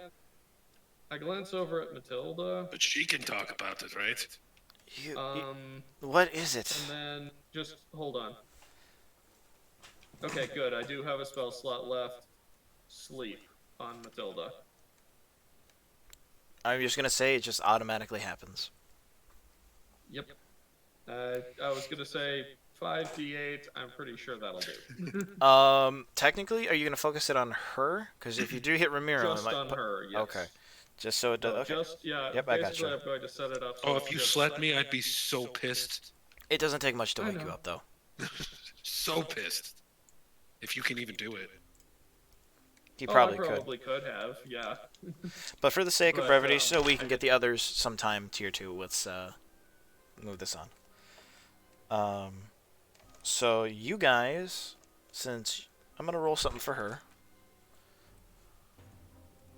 Yeah, I just want to know, like, when was the last time she heard from her brother, if she knows where he is. Nah, she has no idea what's going on with you guys. At which point I would just tell Romero, if you have any questions, just write them down, give them to me, and I will ask them. Right, okay. Yeah, so. Okay. You said you can't talk about it. Can you write You at can't. least? I Can you- can. Oh, you can? That's not fair. Son of a bitch. So yeah, I'll just tell you, because I can talk to you about it. Yes, but you can't talk about it while she is present. Hence, write it down in such a way that she cannot see, hand it to me, and I will ask. Yeah, okay. So yeah, how long? So for the sake of brevity, we Yep. will proceed in that fashion. We'll pretend As you if guys. I am simply asking for it. Yep. We'll go with that. And with that, I would establish a mental link, but I'm out of spell slots. Completely. It's not, it's a free action, isn't it? To me to Invasive communicate to thoughts? you, yes. You communicating to me, no. I can communicate to you. I can only read your thoughts if I cast Detect Thoughts. Which Oh, is it's level not a two-way thing? Nope. Not for the full warlock. warlock, unfortunately. because you were one of the people who succeeded. Right. Yes, I was. Me and Trissa were the ones that succeeded. Convenient. For the sake of it, we'll pretend, Ramiro, you can talk to June, and we'll continue this going. Yeah, so when So- was the last time you heard from your brother? I heard from him. How long has it been? 900 plus years ago. And that was the last time before today. Yes, I will ask June. Right. she'll say yes. Like I said, we're for the sake of Yeah, brevity. I'm sorry. Any questions, Yeah. just filter through me. So you haven't seen him in 900 years. That is correct. Do you have any idea where he might be? I have not a clue. He's probably going to send more assassins. Well, the leader in his stead.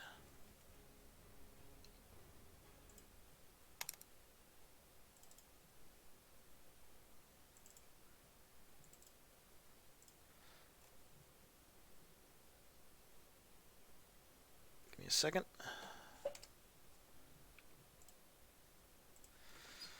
The leader, as far as I know, the leader Huz has taken over House of Zek in my brother's absence. Where is the house of his... Where is he? In the city. They're assassins. They don't stick to one place. I mean, they generally have to have a place to come together. You have no idea where that might be? It changes from time to time, I would assume. I'll put it simply this, my brother's the one who trained them generations ago, and it's been passed down in that house for ages. I doubt he'll be happy with how sloppy they've gotten, and this is not the first attack. So do you have the piece? Oh, And she kind of shows you, like, the rest of her body. Like, she lifts up her shirt, not exposing herself, and you see, like, a bunch of stab wounds around her body. So not their first attempt, then. damn. No, Who is the sister now? there is no sister. I am Kata. It is not a rank, it is not a position, it is a person. Right, literally. I am Kata from 1,000 years ago. Still here, still living. I am not proud of what has transpired in the past, and have changed my Were you ways. a part of that? Regretfully, yes. And after a long time, I thought to infiltrate the city, and the last life I took was that of, well, a young Heather. EDM DJ, huh? That was more of my personal tastes. I mean, it's pretty good, I'm not gonna lie. So don't do anything evil. Just out of curiosity, how long ago was that? That I assumed her position? That you assumed Heather's form, yeah.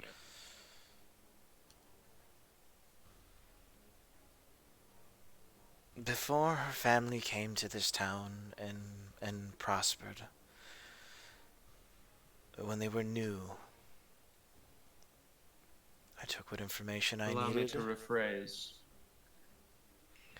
Did you kill Fawn's friend, or are you Fawn's friend? I am Fawn's friend. Uh, The Heather Thank you you. think of in the past has been gone for a long time, and I, over time living her life, have come to regret my actions. And in changing so, keeping in her honor, I've kept her form, and that in time has changed me. I am no longer what you would call a doppelganger. I mean, you definitely don't look like one. I am what you would call a new race. We've come to call ourselves simply changelings.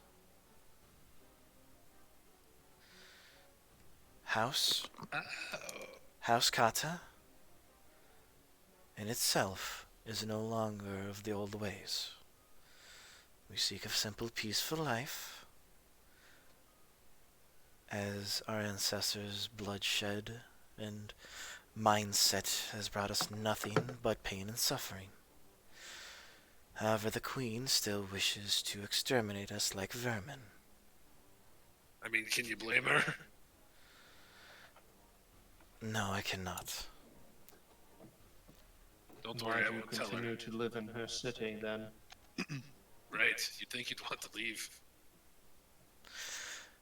Because our father who rests here still has a plan that he wants put in motion. I mean, his ex gonna find him. And does you staying here stop that plan?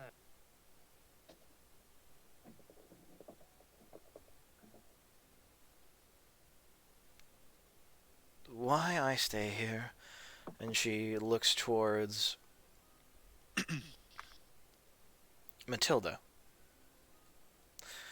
The light show was not just a light show.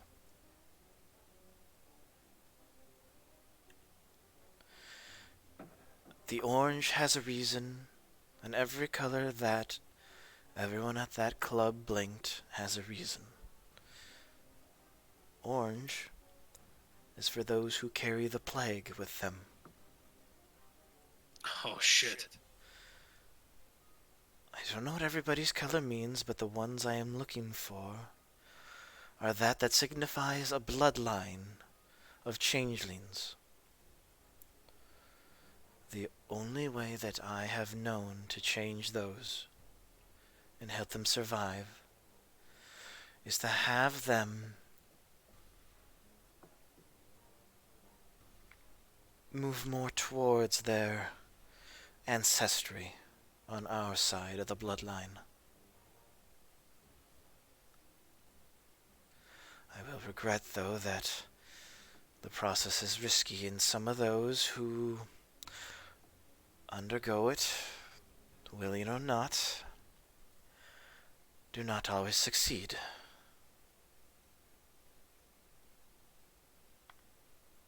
And are stuck halfway or disformed. And she kind of looks at the ground.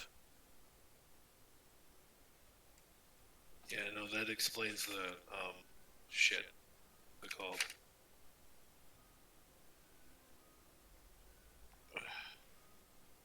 Can't remember the damn name of the district. The corrupted district. The corrupted district. I didn't write that down somewhere. June has kind of sat, is kind of leaning back on the sofa, looking up at the ceiling right now. He's got his wand in his lap, but it is still in his hands. So, orange means plague touched, or plague carrying. Lovely for me. Yes. Yeah, Black, that's. green, and gray. Do you know what those mean?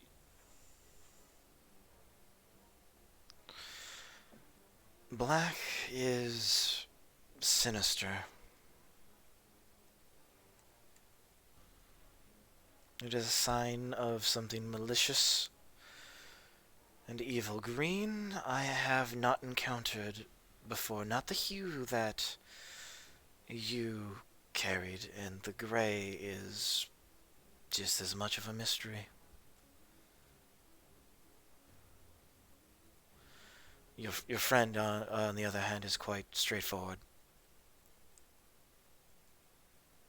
Oh. What, who, me? Ramiro, you were brown? Yeah, green. But that makes sense. Yours was more of a forestry green, links you to nature. The brown, well, I know what that is for. That's for the curse of a bear. A werebear, and that honestly explains a little bit. I mean, I guess we're both not what we pretend to be. This entire city is not what it appears to be. That's fair. I don't really like it here. I'm not gonna lie. To answer your question, June, I stay here for two reasons.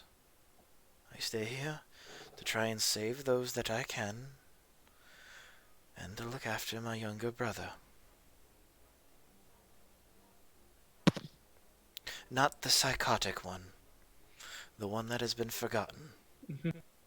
Okay, yeah, I would assume that quick reaction there was in reaction to June gripping his wand a little bit tighter and starting to turn it toward her.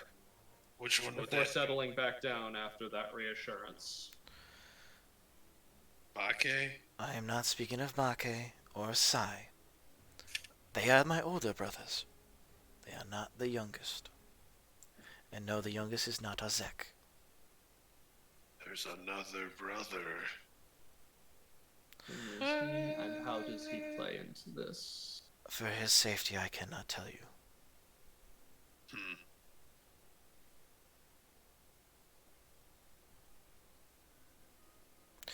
Have you ever known your divination magic to be wrong?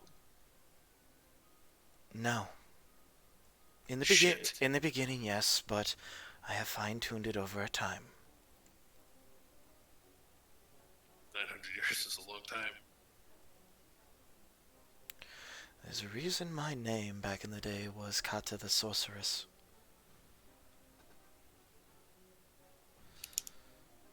And of the immolation, which I do not like. Given the spell work I saw, I can understand where that comes from. I am simply trying to atone for my past actions as best I can. I mean, that's noble. Put my swords down.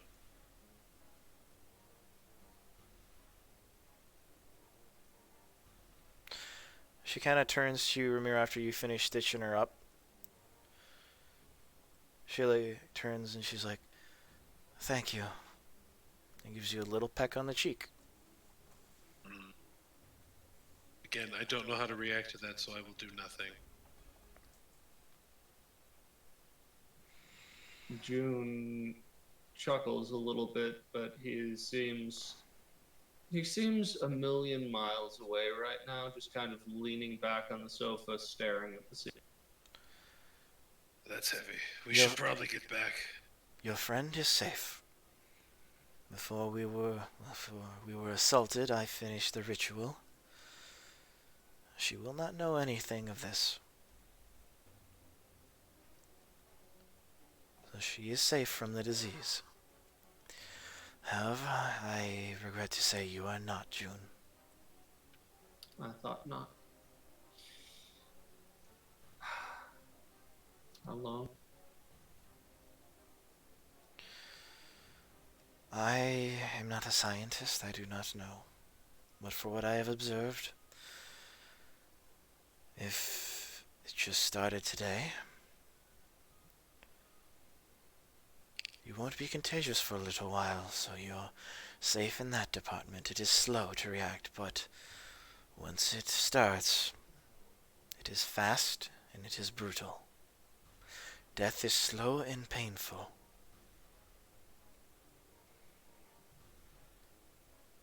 How long, though? Anywhere from 14 days to a month, it strikes unexpectedly. I don't quite understand it myself, but what I have observed is the time frame I have given.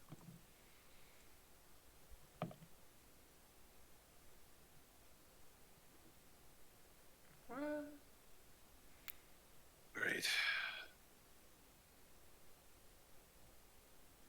If you have... Probably Kelly, teleportex. you're impatiently waiting. And I'm sorry, guys. There's a lot here for this. At least give us Kelly. We want Kelly. Kelly is passed out with baby. No. Sorry. Anything? At that point, June would gather himself up, stand up,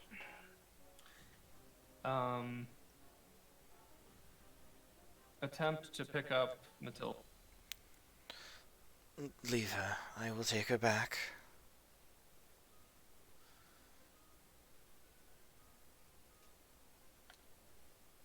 Tell me one more time, she'll be safe. She won't, this disease won't affect her. She walks towards you and pulls down the collar of her shirt to show her chest.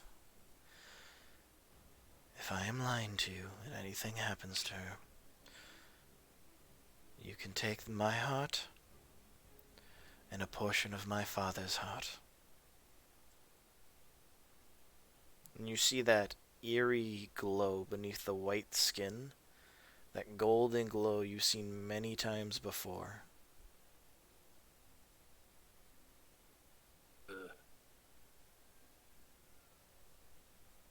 June nods,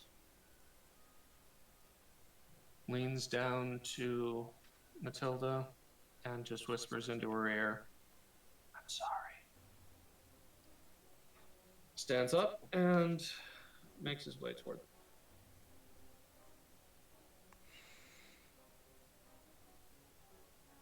Oh, that's heavy. You guys exit out of the room. Make your way back to Matilda's shop in the Craftsman District. Drop her off. You go upstairs above her shop where she has her home and lay her down to rest. After you trudge back, after a very harrowing night, you find that the night... Actually, here's a question for you all. Now I can bring the rest of you in. I told you coming was a good idea, right? I'm sorry. Glad it came. Sorry that took so long, guys. Are any of you up waiting for them? With the went to bed. Patrick? Pretty... Fawn? Fawn would be up if Nicholas was still up. Yeah, Nicholas was up outside. He was kind of reading a book by moonlight. He was reading The Unstoppable Knight that Elmorn had lent to him.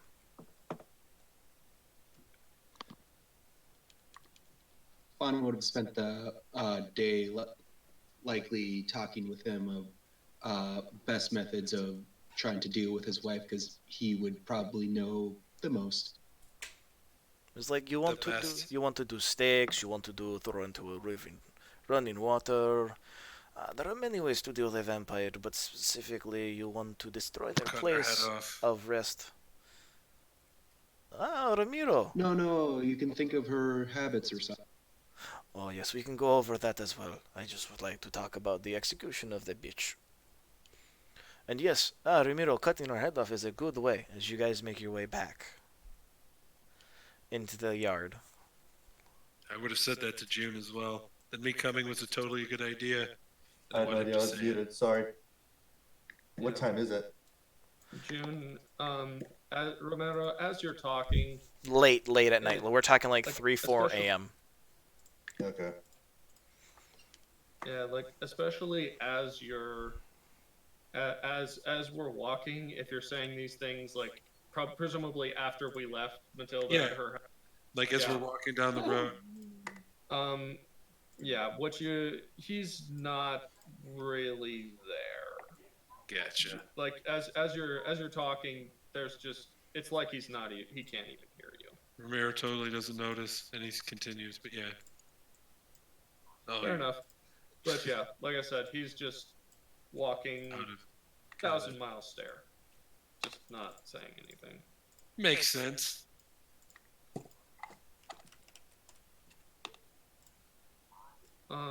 Once we get to the entrance, June would stop there. So, what are you gonna do? Honestly, should probably go see Cortex. I was gonna say, does June know where Ham is? I think he's been there before. No, but Ramiro has. Ramiro has, and he can tell you. It's like there's a triple echo. Hold on a sec. Yeah. No, No, that was me. That was me. That was me. He glances up, looks around. Romero, do you know where that Dr. whatever his name is? Cortex membrane, yeah. Oh, yes, whatever. He was looking into this plague thing, right? Right. I don't know what he'll do, to be honest. I'm not. I can't say I care. Where is he? I'll give you the directions. Thank you. Go that way. And he turns around and starts walking toward the Ham research facility. So I guess you're not coming to the party. Or sleeping. I will tell you when you get to his place. He tells you that, of course, there is no cure yet. That's what he's been working on this whole time. But he suggests if you know somebody who is afflicted with it. Things like cure disease. No. He literally walks up to him and says, "I have this plague. Do what you can," and basically submits himself as a test. He's like, oh, For well. science! He's like, well, there's not much I can do at the moment. But, well, we can incinerate you. I mean, you won't be a danger to anyone then. What does I it? suspect that would be, let's make that option Z, shall we? For now, do you have somewhere that you're quarantining people? I don't want to give this to everyone else in Fawn's house.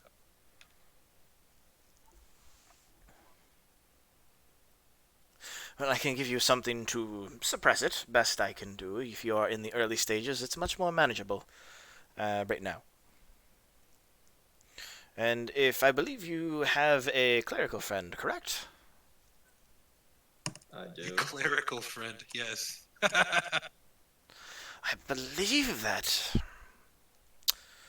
you can suppress it with disease something away, or I don't know. I'm not into the magical type of sort of it. But I've heard of clerics around treating people, helping suppress it. It won't get rid of it. And it will help. It will keep me from giving it to others. Indeed. Also, try this pill I've designed for this. I don't know the effects, and I need a guinea pig. Do it. Deep breath, takes pill. And you have ED. I'm gonna roll on this. Roll a new character. Surprisingly enough, ED is not fatal. Right? It might be. Roll when you commit 4d6. Just enough to cause pause, but not enough to stop you. suicide. Can you prestidigitate that? That is not one of Prestidigitation's skill abilities, no. Thaumaturgy, maybe? Thaumaturgy. No, that would be reduce and lock. Yeah, exactly. Enlarge. Boom. That is not on my spell list. Just wait. Just get another level. In You can fact, I learn don't that. know that it's a sorcerer spell. Let me check. It's a sorcerer spell. June, It is. Yeah. you will be fine as you take the pill. You don't know how effective it is. Oh, that's fun. Membrane's like, okay, well, now let me take a bit of your blood. And he goes and... Do you wait there for him to finish? Yeah. Like I said, June came here expecting to just go into quarantine, so Well, it looks like the pill was actually a bit of a success. Not as great as I had hoped, but a bit of a success and a breakthrough for science. It looks like you'll be good for the next 6 days, till I can make more. The virus within your blood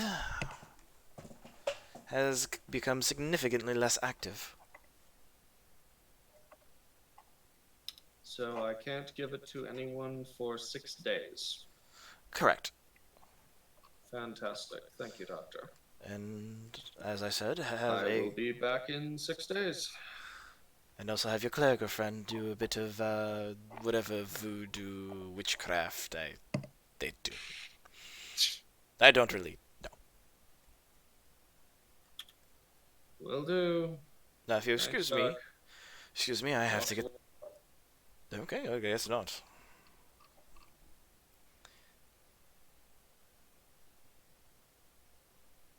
It is currently 7 a.m.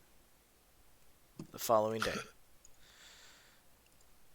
You guys have less than 10 hours to be at the party.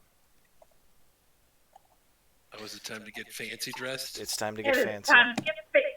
Fancy dressed. You guys June, want to see that? June, I want to say, once you get back at 7, do you sleep for the next 8 hours? More Yeah, or rest less, yeah. Okay. We're going to jump ahead a little bit so some people can get some playtime in. I apologize to everyone else. That went Sorry. a bit longer than I anticipated. I only assumed that would go for about an hour and a half, 2 hours. And that somebody's fucking bottle wouldn't prolong things. But oh well. That's D&D for you. Good use of it, though. Because those guys could dish out... Life. Yeah, good thing, yeah. Those guys can dish out some serious damage, but the fact that they can't see to hit works really well. Yeah, I'm proud of myself. This is what we like to call a pro gamer.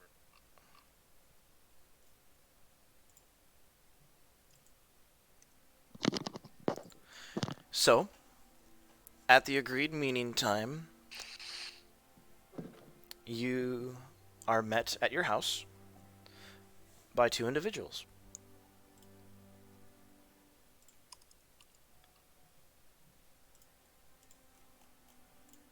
The first one, which will be your transportation and also a guest attending this party, is High Magistrate Arlem Zumdum.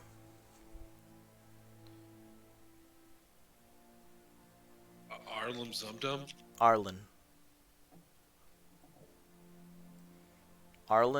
Zumdam. He is the one that took in...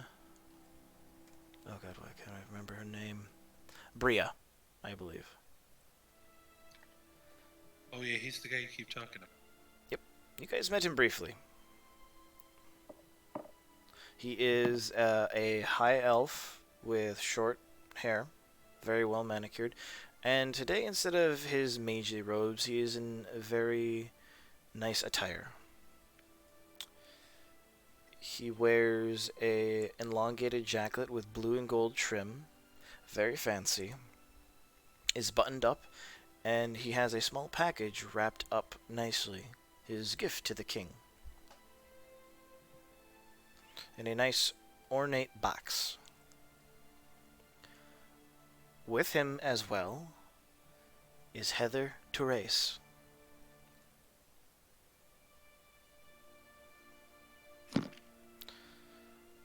I want everyone to roll initiative to see who answers the door first. I don't care to answer the door first. Gonna- Get I have no interest in answering the door, so I'm not gonna roll. I have 16 initiative. 7 for fun.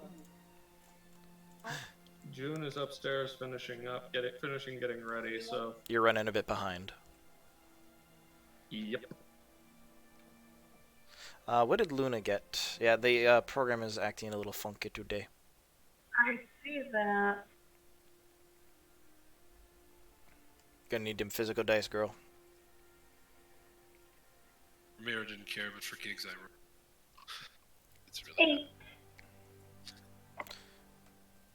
I'm gonna step AFK for a bit. Okay. Looks like Vutha is the one answering the door. Yay! I open and I am decked out with my purple dress and intricate mask. What is your mask of? Trying to remember, as that was not written down. Come up with it on the spot. Don't worry. Okay. Then it looks like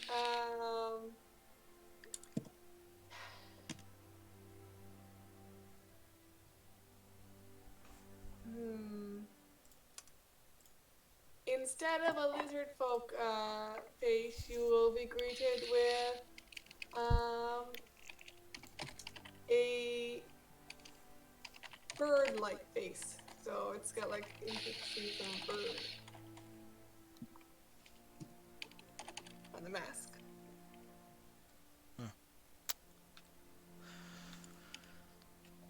Well, Miss Vutha, it's wonderful to see you again. How have you been? Doing good. I think the date didn't go as well as I hoped, or maybe went too well because June's overslept. Ah, youth. It's quite a lovely thing. Hopefully he'll eventually settle down. By the way, Bria is acclimating to life quite well. I thought you and the others might be interested in that. She drew a lovely picture for you all. Oh, great. Let's see your artistic talent. For a 6-year-old, you get stick figures of like different colors and stuff. There are a few small details, like one has like scales, one looks very bland, is kind of in the background. You can assume that's June. There's one that has like, instead of a normal stick body, he's got like circles on him and he's colored in gray. Might be Fawn.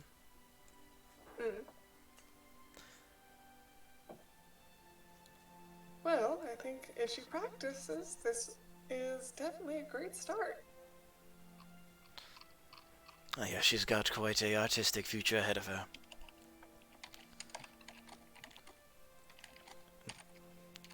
Let me know if she needs any paints. I found a pretty good store near. Oh, maybe you should stop by sometime. Take her out to pick up some supplies. It'd be wonderful. Yeah. So, I think they're somewhere in here. One of them's in the living room, I think. I will then get set up outside with the teleportation circle. Alright. I head back inside and try to gather everyone. And as you do, it's like, go ahead. I was gonna say, this would be the point where June comes downstairs in his dress clothes, sees the decorated box, and says, "Oh shit, Lorenzo!" and starts running off to find Lorenzo to try to get his gift. And you also see Heather at the front door too, and Heather turns to you as you begin to shut the front door. Would it be possible to come inside and say hello to everyone? Of course. Thank you. I understand last time that you saw me out of my certain etiquette that high society is, and if you would do me a favor, please don't mention that. And she kind of makes the tipping of the bottle motion with her hand and points like down to the basement. I mean, I see why she drinks now. Honestly speaking, I don't even know what you're talking about. Even better. And Heather is dressed in a very simple white outfit, and the mask itself is black. Just straight black. With thin eye slits and no mouth. And she has her hair up in a beehive bun.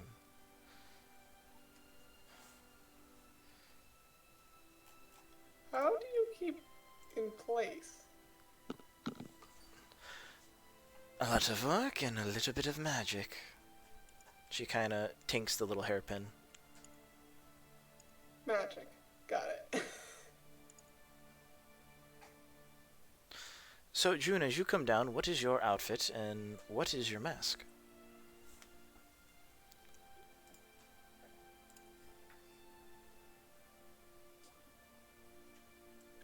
I just put it in the Discord chat. Are you subtle or what? Oh, very much so. Yes. It's basically instead of the suit coat that this character is actually wearing, it is a long coat, so it goes the whole way down to his knees. But other than that, it's a Victorian. It's the Victorian version of. Well, actually, the picture there is kind of already Victorian.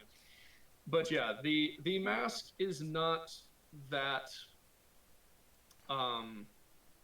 clear. I'll put it that way.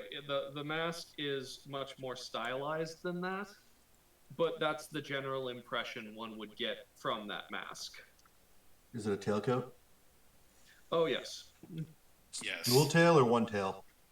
Dual. Of course. That's the only way to do it. Yes. What I I would wasn't say aware there that, was a better. I wasn't aware there was another version, but yeah. Yeah, there's I would that say single. Yeah, there's a this single dress and is double. very much a short, sort of So, spring dress. It's not a long I've dress heard that anyway. Tuxedo Diamonds is technically a tailcoat, but it's not. And shortly following behind him is Luna. Luna, can you please describe your outfit and your mask? Well, I got a colorized version. It was literally like I had the idea of when Luna went to talk to the seamstress, she got inspired by her crescent moon on her forehead and made a galaxy for a dress. I can And if imagine when ever you're changing into that. I can imagine when you're changing into that in the background from your room. We hear Luna scream out "Moon Prism Power," and then that whole thing plays the entire time she's putting it on. What is that noise? Where's it coming from? I don't know. And if you I guys would don't like know, to but it take a reminds look, me of my childhood. over in Discord, we have the outfit that Luna is wearing. It's very lovely. Yes.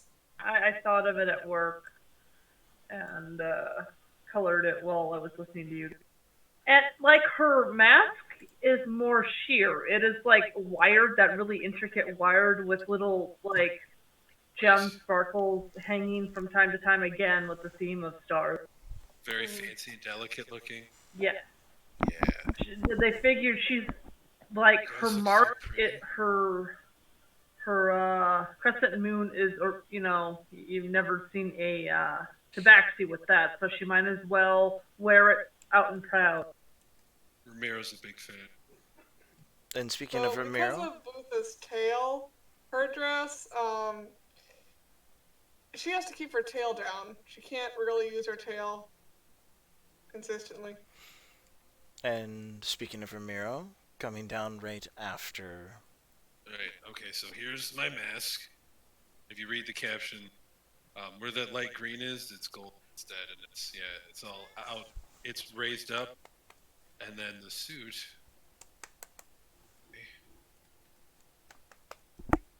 The shirt matches the color green. That's what I'm wearing. Gotcha. And finally, what does Fawn have as he comes downstairs?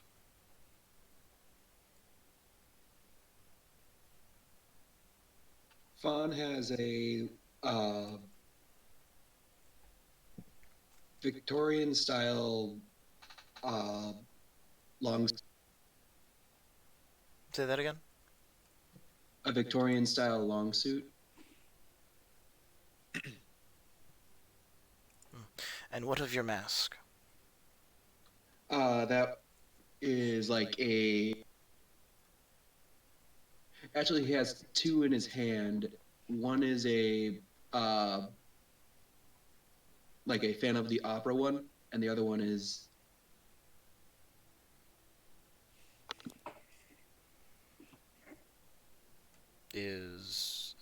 that. Oh And shit! he's just going, I don't know. This I think one you should go seems more a subtle. You can punk Donnie Darko. well, no. This is what you get when you go to the Sand District. You ask for different style mask, and I mean, I don't hate it. should I stick with the old class? Yeah, that subtle. I think Cool. subtle's the key. Well, Fawn, your tastes haven't changed after all these years. I know you like the one on the right, the one with the long ears, but personally, where we're going, I suggest the simpler one. As Heather kind of. For a kid's birthday. Totally scared the shit out of him. That's a great idea. And a king, don't forget that. Oh, hello, Heather. Ramiro. Yeah, that's it. It's my You interaction. look amazing. Yeah, you look nice. Thank you, and you look stunning as well, Ramiro. And Luna, oh, my dear, I love the colors. The design is wonderful. Thank you. I'm so happy with how she designed. It looks like nighttime. You're wearing the night. It's awesome. I agree. And it sparkles. Oh shit, that looks nice. Yeah. That. Nice. I was like, where'd the picture go? I had it up. Why did I close the entire thing? As Nicholas walks by reading a book. You look like good fun. I remember wearing something like that myself. And he kind of heads off to the kitchen. Well, I did get it from your country. I kind of angled towards.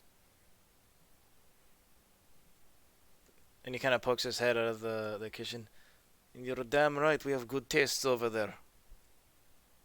That's And it's true. comfy. Oh, yeah, and by the way, I'm borrowing your clothes, your sweatpants. As he's kind of just, he's gone full hobo. in the Full You're dad not bod. coming with us? in the house. Fully understandable. I was not invited, and you forget that I have been dead for like 20 years. That would be kind of a big deal. If it's, hey, guess what, guys? I'm alive. Everyone deserves a break sometimes. Just getting a A mask talk with them ball. a good while. Are you kidding me? I don't have to deal with any annoying councilman. I don't have to deal with my wife. I mean, I can live here forever, honestly. You let them in. That's what I- June stifles a slight at that, but Of course, but I digress. You guys have a place to be, so don't worry about me. And we'll go to June as he comes running up. We go downstairs to Lorenzo and June. Down in the shop, Lorenzo is tinkering at his bench. Lorenzo, sorry, I completely forgot after last night. Did you have a chance to finish the eye? Well, Master June, yes, I have. I'm done with it. I've been done with it for a little bit. I got it done late last night, so I didn't want to disturb you as you came home looking quite ragged. Lorenzo, you are quite literally the best. Fawn did a good day's work when he hired you. I cannot exactly give it a good wrapping, but here's a small oak box to put it in. That will do quite nicely. Thank you very much. And you speed back upstairs. Yep. And as you are all gathered in the foyer, Arlen pokes his head back in. If everybody would please come outside. As you hear clicking coming from upstairs. Oh, I believe we forgot. Oh, yeah, of course. Sorry, I was waiting for Come you on. to notice. Pat, I'm sorry. But, Pat, I'm sorry about that. by the way, DM, Yes. Yeah, God, what the hell? I thought I forgot someone. with Vutha from last night, the reason why she immediately headed home was because she was working on the gift for the birthday party. Which you guys can keep those gifts till the presentation to the king. Yep. Please, Trissa, describe what you are wearing for tonight's occasion. Show you. Oh, sure, you guys had this stuff like all prepared and everything. Very nice. Yeah, I of had it. course. I've had it prepared since you said get it prepared. Yep. I was concentrating on my commission, didn't get a chance for that, but I got a You- general idea. She will be wearing this.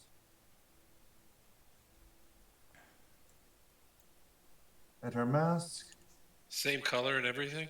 Yep. Nice. Are you wearing the gems as well that you bought? Yep, and her mask is the bottom one. She's wearing um, the emerald and silver necklace and the sapphire and silver earrings. Her hair is done up in a tight, fancy bun with the braid kind of going around the bun. She does have her holy symbol with her, but it is hidden. But it is not on her person. I also imagine Gotcha. there's a little belt around her waist, so that's probably where her holy symbol is being stashed. You Not look pretty visible. good. Heather kind of elbows you a little hard.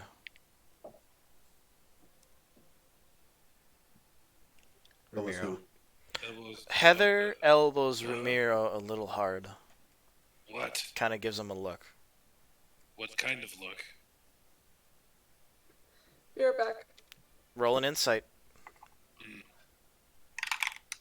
Hey, pretty good. 17. She's a little jealous of you giving Triss that comment and not her. I said she looked good. Oh. But you gave her Trissa the much bigger reaction. Oh, I mean the whistle was above board, but Oh, was it? Because I took that as inboard. I'm no, sorry. that was definitely above board. No, I'm sorry. You did not state that. That is in game, Ramiro. Hmm. I like it that. I like it that way though. If you let me have that. Yeah, that's fine. I mean, she's like a sister, you know. Well, that's fine then. Just a sister. Oh. I'm not gonna say anything and make it worse. I've learned that in my years. Turns out Heather's in a taboo. The man can learn. After 13 years of marriage, yes, men can learn. So, Arlen looks at everyone, peeking his head through the door. Well, if everyone is ready, let us be off. And by the way, no weapons, no armor, that is a given. So guys, remove all your weapons and armor. Yeah, would not have had it. No magical items of destructive force or anything such as that. You can bring your No money. magical items at all? This is a king's gala. This party. Trust me, there will be plenty of security, and you will also be forced to turn any of them in as well. Yeah, I'm not doing that. Taking You anything. would get them back I'm at not the taking end, anything. but Taking anything. I would just best leave it at home. Luna looks sad as she suddenly has her bagpipe with her. Yeah, I could just imagine like, oh, sad eyes, turn around. Yeah, I would suggest you lose the bagpipes. They kind of clash with your outfit a bit. I don't know. I think it works. Thank you. Again, I said magic item. We're going to a king's birthday. Do you have regular bagpipes? Entertainment will be provided, do not worry. Now, if everyone, would you please step out this way? As the 8 of you step out into the magic circle. He completes it. And the teleportation circle is complete, and you all make your way through. You arrive in an obsidian hall where guards are waiting to escort you. You are checked for items of magical danger. None of you are carrying any weapons with you, correct? Nope. No. I am the weapon. I need to hear that from everyone. Fawn as well, Vutha. Yep, no weapons. No weapons. No weapons. Don't worry, Vutha guys, is if anything goes 100% bad. unarmed. And back. Vutha is 100% unarmed, right? Yeah, I mean, Yes. Definitely unarmed. sure. Right. Completely unarmed. And Oh, when yes. they ask you, now, is anyone here And they also go over Seems like a stretch you things would that ask us and not thi- just surf chest. things that are the guards go like, okay, so other things that are taboo inside the Great Hall. Um, any arcane focuses, anything along clerical symbols, rings, signets need to be removed as well.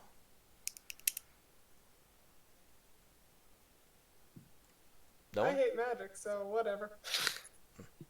Simple. Nobody? Nope. Okay. There's one thing before we let you through. We need to check your gifts as well. And we will also need to pat down your persons, just to make sure you're not hiding anything underneath your attire. I show him my satchel, and I show him, and I say, well, there's nothing in there other than, well, gold in case they charge us for shit in here. So they check all your persons. Trissa? Yours is an amulet, right? It is a. Not exactly. Yeah, Amulets are necklaces, right? Yeah. Yep. Yeah. But it's not like a true. It doesn't. It looks handmade. 100% handmade. So here's the thing: do you try and hide it on your person, or give it to me? Stash it up the old prison It's in. chute. It's on my person. If they try to pull it out, are they gonna try to pull it out? They're gonna pat you down. Okay. I'm gonna let them pat me down then.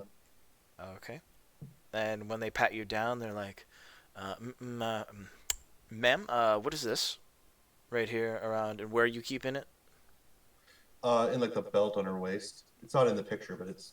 Gotcha. He's like, this is, and he points to it, a symbol I do not recognize. It's a good luck charm. Roll a deception check.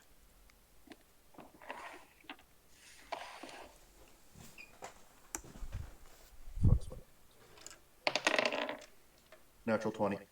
Nice. As it should be. He's like, that is acceptable. That is fine. Please move along. Thank you. All your presents are checked for safety. And when you guys get there, on the inside, you find that you have arrived quite early. Things are being still brought out by waiters and waitresses. And you all, for those of you who are the original 4,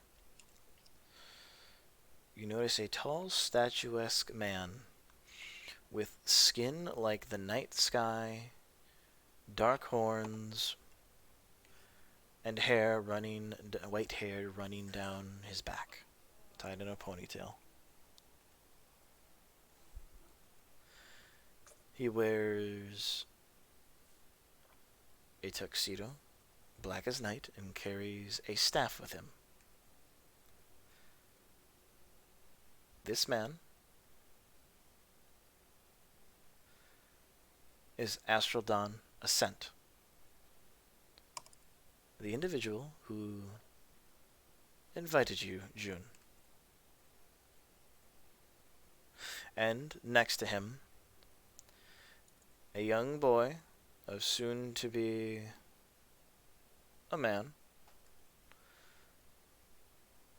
You see a short boy with soft brown hair, a simple complexion, freckles on his face, with a crown on his head, standing right next to Astrodon, discussing something with him.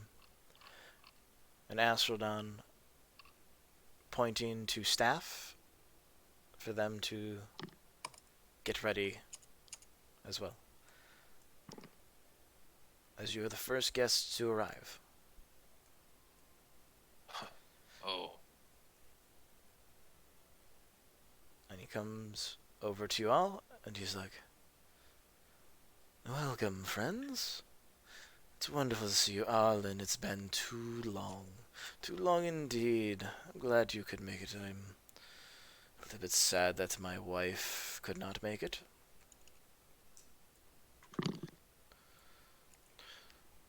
Well, Your Highness, she's quite busy back in Reptitor. Yeah, and I have come in her stead, but it is a pleasure to see you as well. And as you will, Your Highness Co. As he kind of gives a little bit of a bow to the young boy.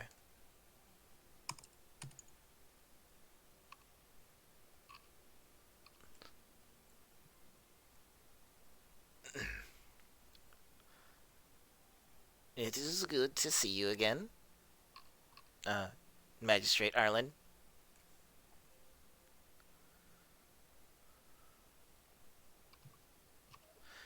And who are your guests? Ah, yes, they are accompanying me. One of them, I believe, had an invitation. I will let them introduce themselves. June would step forward. It's a pleasure to meet you, Your Majesty. I am Junichi Shujinko. I lead the BB Mercenary Company, and your vizier, and here he kind of casts a glance at Ascent, was gracious enough to extend me an invitation. Yes, me and him are work partners on a project of mine that I'm doing on the side. He kind of raises an eyebrow at you. Yes, we hoped that it will show great results for both our kingdom. That's boring. Well, I won't bore you any further, Your Majesty. And then I present the rest of the BB company. Tressa C. Scorned.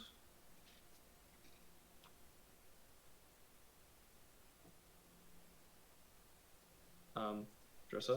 Pat, are you there? Crickets. Okay, Can you hear me go. now? No, actually, I guess that is the appropriate reaction No. from Tressa. Can you hear me now? Cold. We can hear you Yeah, now. Okay, Introductions I don't to know the what the fuck happened there. introductions to I don't know the king. either, but I was just like, you Okay. know what? That fits Tersa. What happened? June had just finished introducing himself and then stepped aside to say, then may I present the remainder of the BB Mercenary Company? Trissa C. Scorned. And who is this? Who we were talking to? The King? King. The king. I- Co-Thagus. I will bow my head respectfully. It is a pleasure to meet you, Your Majesty. And it's a pleasure to meet you as well, my dear. I hope you enjoy tonight, just as I'm hoping to enjoy it. I'm sure I will. And might I say, you are quite lovely. I'll nudge Heather. Thank you. Just It is quite an honor to hear it from somebody of such a high standing. And it is quite nice to hear such praise from someone as voluptuous as yourself. damn. Yes. I will just bow and smile.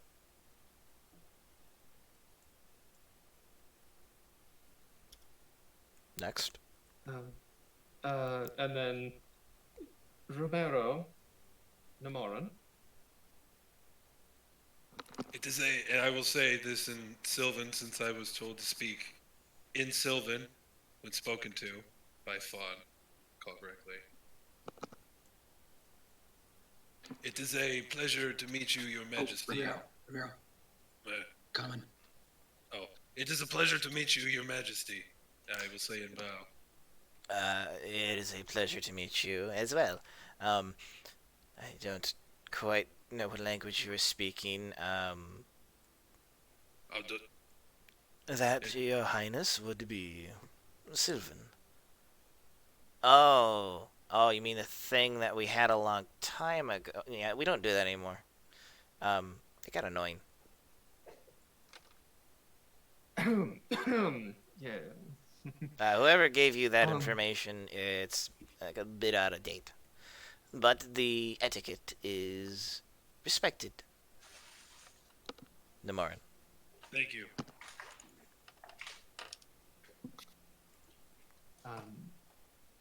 Then Vutha, Vutha of the swamp.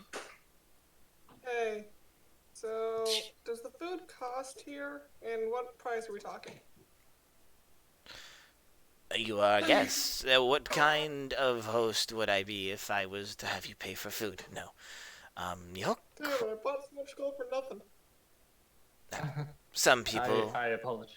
some of the nobles like to think it's like, oh, he's a king, he'll love gold. Like, honestly, I have enough gold.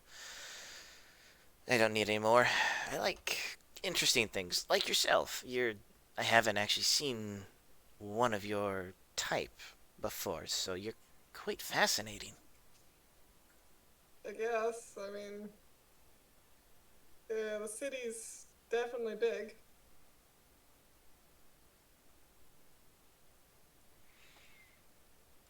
Well, Brakmar's on a bit more of the small and spread out side, and the fact that we're also in an active volcano too. So yeah. There's bigger cities. Mm-hmm. Okay, I'm just gonna go sit down. I'm hoping that someone catches her before she leaves, before all introductions are done. Yeah, I will. June gestures to What's up, Kelly? gestures and says, "Luna of the sky." Luna comes up and bows. Oh, Your Majesty, it's so wonderful to meet you. The pleasure is mine. I've heard about your tabaxis before, I believe, correct? Yes. But I have not actually seen one of your kind. Can I touch your arm? Sure.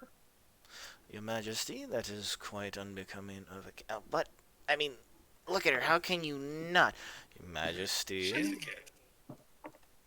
I've been trying a new shampoo. It's great. It's the Goblin Venture Company shampoo. You should try it. It's really super good. soft. Not the weirdest thing done to a tabaxi. It makes my hair fantastically shiny. You should try it. June coughs All right. a little bit. I trust, Vizier Astrodon, you will agree that it can happen at a later time, perhaps in more personal settings. I believe we have much to discuss about You our are work. very lucky. Oh, indeed. Sitting off to the And, side. of course, Your Majesty, last but certainly not least of our company, Fordillian Ashova? Ashova, is that how it's pronounced? Yes. Fidelian Ashova Ashova Nalid. Nalid. It's a mouthful. And but yes, Fordillian Ashova Nalid.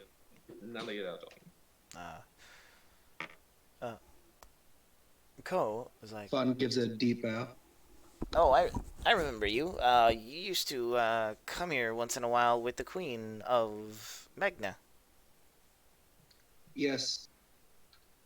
The prince, I believe, was planning on coming, but circumstances came up that unfortunately he was not able to. Astrodon looks at you. He's like, that's quite a pity. I was looking forward to seeing my son again. Well, it appears that the last. Well, if you would like to visit him, you know where you can find him. I do. And it is nice again to see you, lost boy. And same to you, Big G.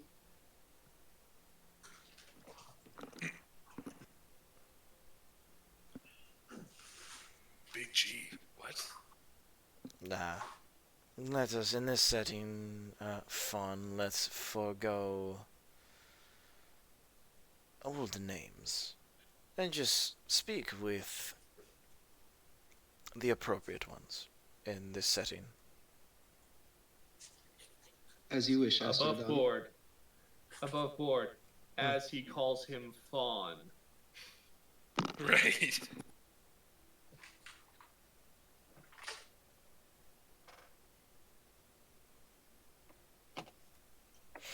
True, true. Inside joke. Inside choke? But So- yes, Your Majesty, you can call me Fawn. It is much easier. Sorry, that was the DM slipping up, as it should have been Fodillion. Sorry. Okay. Okay, I figured, but yeah. That's much better. But yeah, him calling him Fodillion, but Lost Boy still stands. Well, it appears you all are carrying gifts for the king, and it will be wonderful to see them presented to him. There is a table on the other side. We have some gifts that have been sent ahead of time by some of the other guests, as they are a bit encumbering. Oh, did the gifts have to be wrapped? No, they do not need to be. Good. They will be presented to His Majesty by our servants, and you will be announced that this is the present by you or whomever.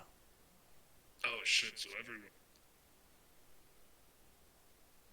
And as you guys are talking about it, a few new people come walking in. You see a very rotund and wide goblin kind of making his way down. He has a tuxedo coat that doesn't fit him quite well. He has a top hat as well with playing cards in. Rings and gems and gold bracelets adorn him in every inch.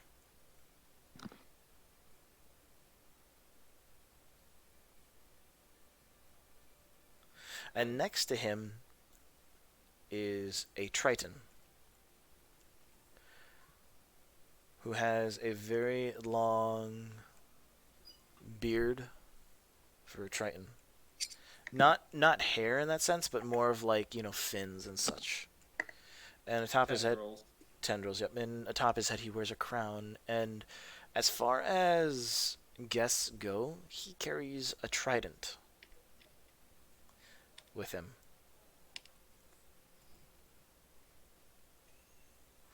And he is talking to this well-dressed, rich goblin as well. And as they begin walking down, you hear Astrodon go, welcome, King Galliwix. Welcome, Monarch Roma. It is a pleasure to see you again. And he walks over to them, greeting them.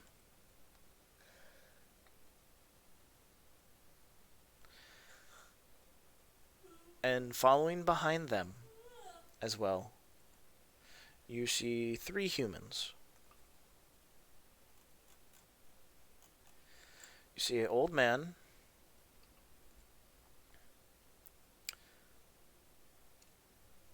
with a religious symbol on his garb and what would be like a wooden walking stick and a pope hat. Next to him is a human. 2 humans to be specific. One is a man in his early 30s.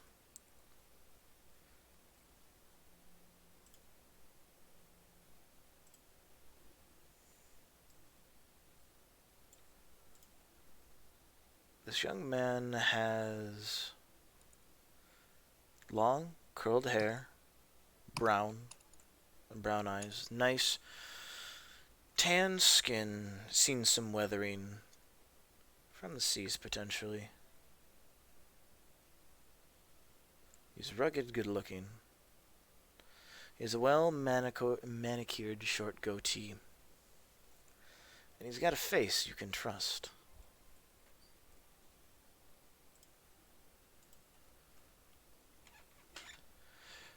And Astrodon goes over to this group of men, and he says, "Ah,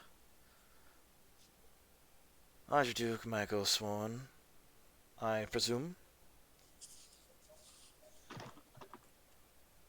I know this is quite unprecedented, as we had hoped that the King of Elan would be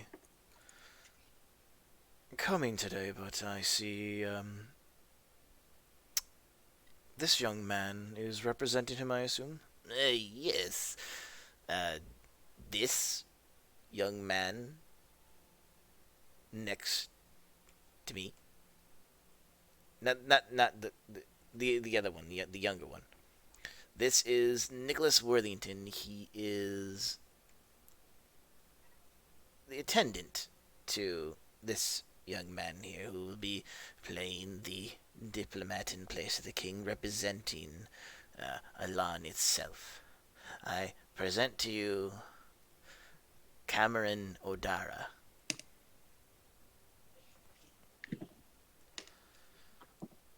I have heard much about you, Mr. Astrodon. It is a pleasure to meet you. Well, it appears that those of Elan at least have good manners. Please mingle as sees fit. Any presents that you have will be set over in that area.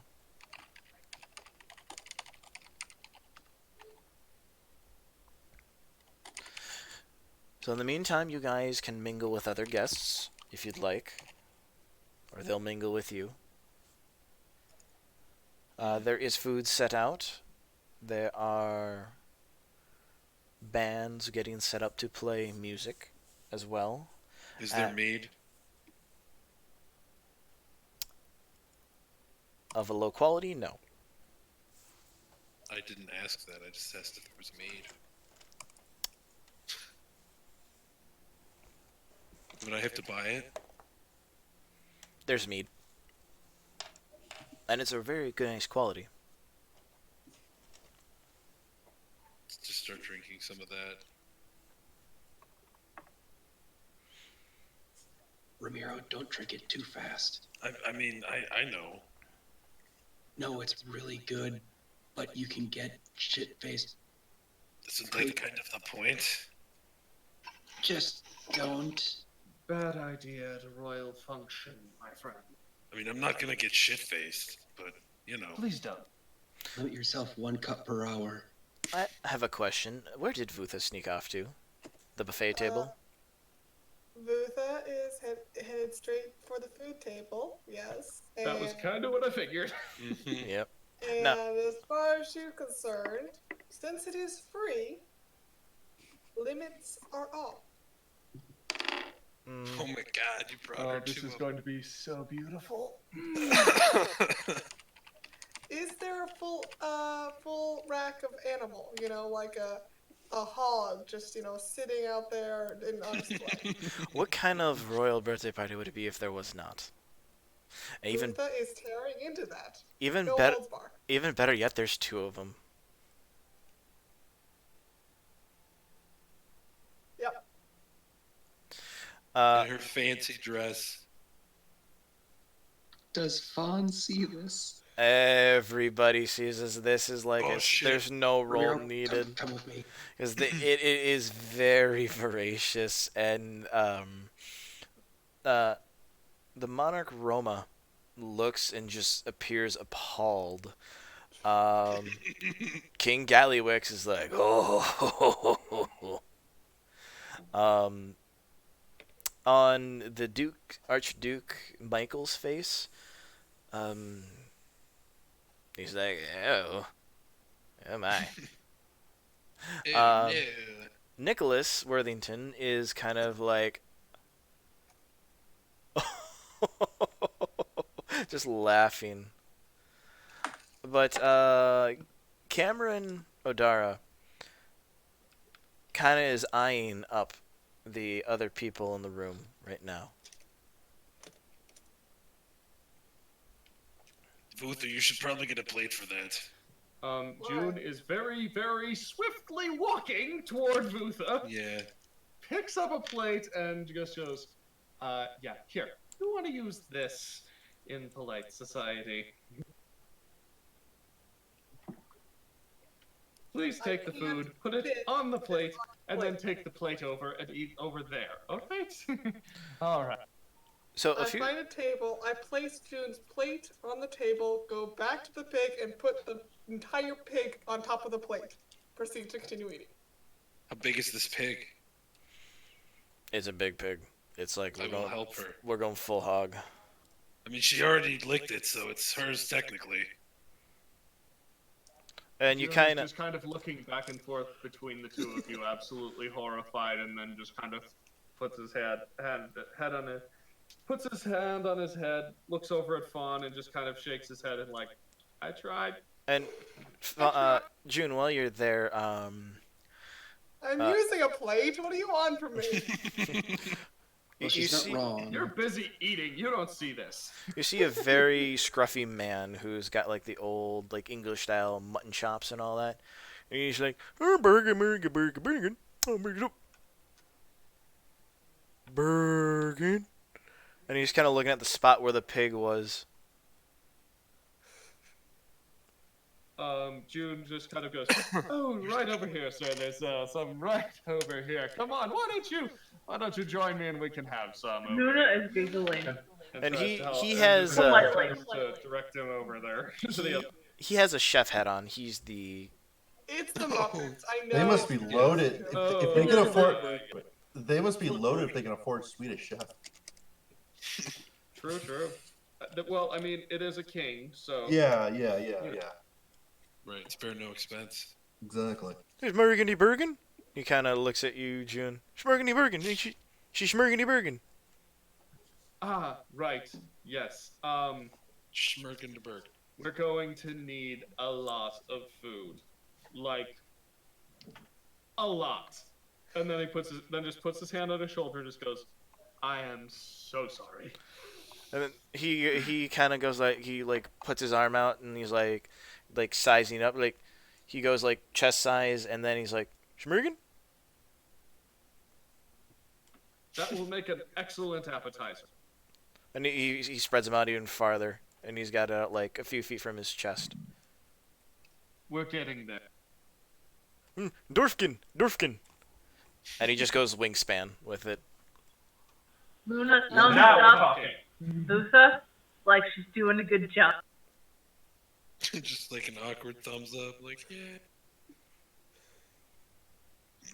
Bond kind of pipes in. Dwarven grit. At least I'm not that bad. Badurgan. Thumbs up. Bond gives a thumbs up. So does June. Romero's right there with the double thumbs up, Oh, two. drinking his second glass of mead.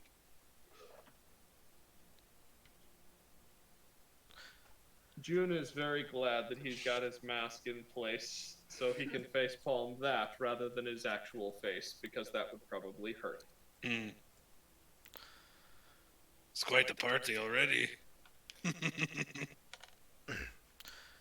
Now I have a question for y'all. Are you the folks that brought that? And you see the long-haired man known as Cameron walking up next to a few of you guys who aren't at the table. What is he pointing at? Vutha. And who is he speaking to? Just all of you in the general sense that aren't at the table. No, what was it? Cameron? We did not bring that pig. The chef did. And he kind of chuckles, and a bit of humor. I thought for a moment you were referring to the beast devouring it. She's not a beast. She's one of our friends. Well, as it may, let me introduce myself.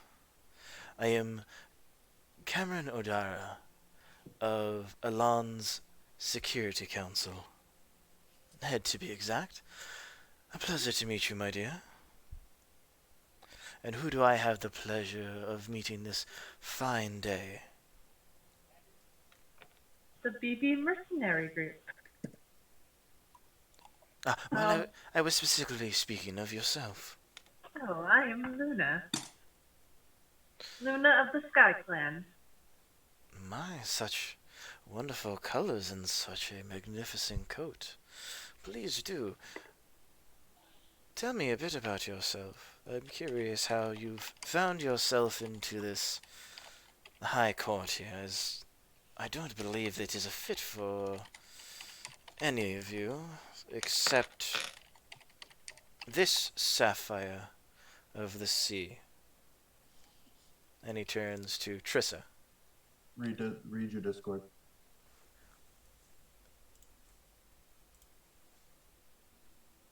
Oh, look, guys, he's calling us low class for the niceness. Yeah. Cameron, I give a handout to shake. Does not notice. Cap. He's like, you did have a blue friend here. Did I not see her earlier? June looks around. Where's Trissa? Perception check. Where did Trissa go? That's an 8 for perception. Oh no. I guess I'll look. 16 for fun. Nice. Booth is back at the food table looking for various drinks. There's many. Now, here's the thing. One other thing about this room as well, there are side entrances into staff quarters, but when you entered, there are guards placed all around this room as well. It is very secure. As it should be. For the ones you can see.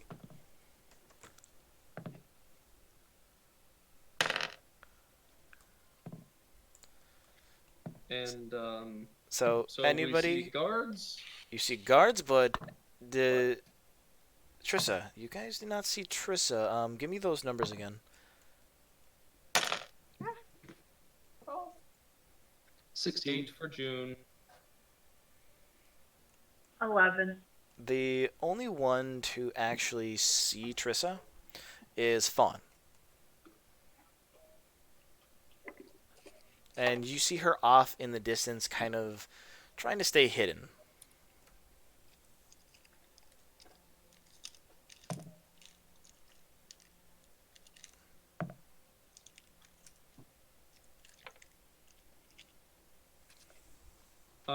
June, after looking around and not seeing her, turns back to him.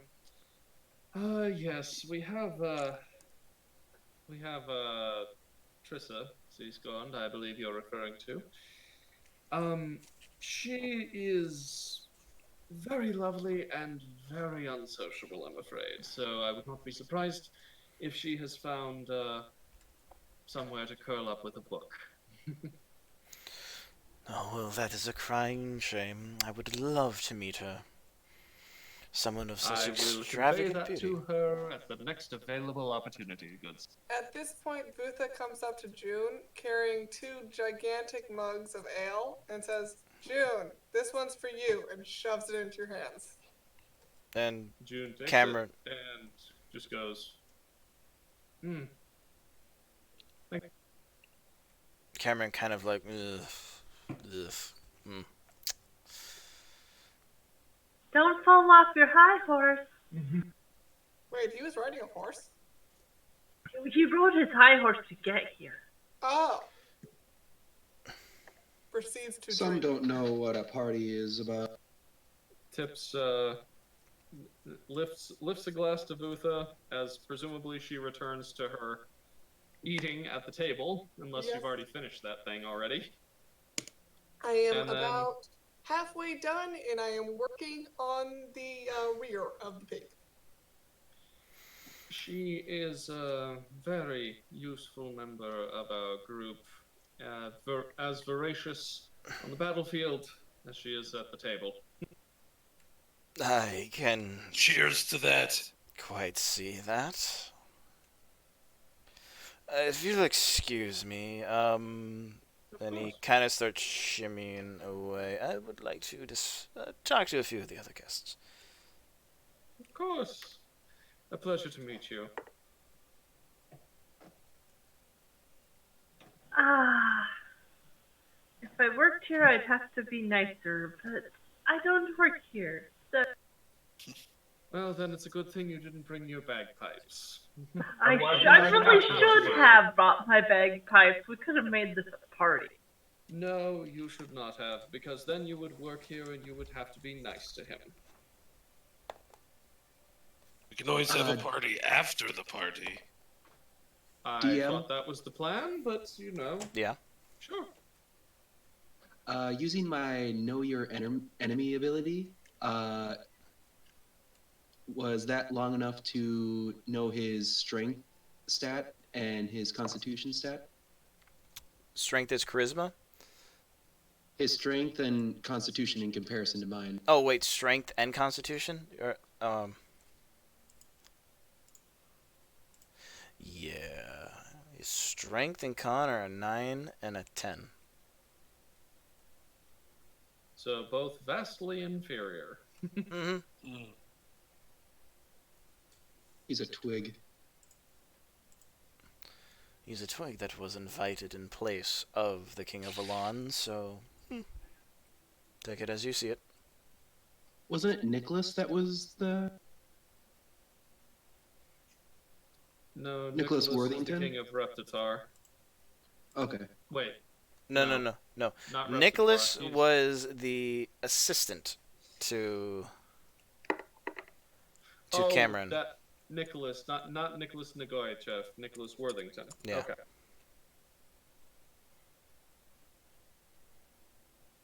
Yeah.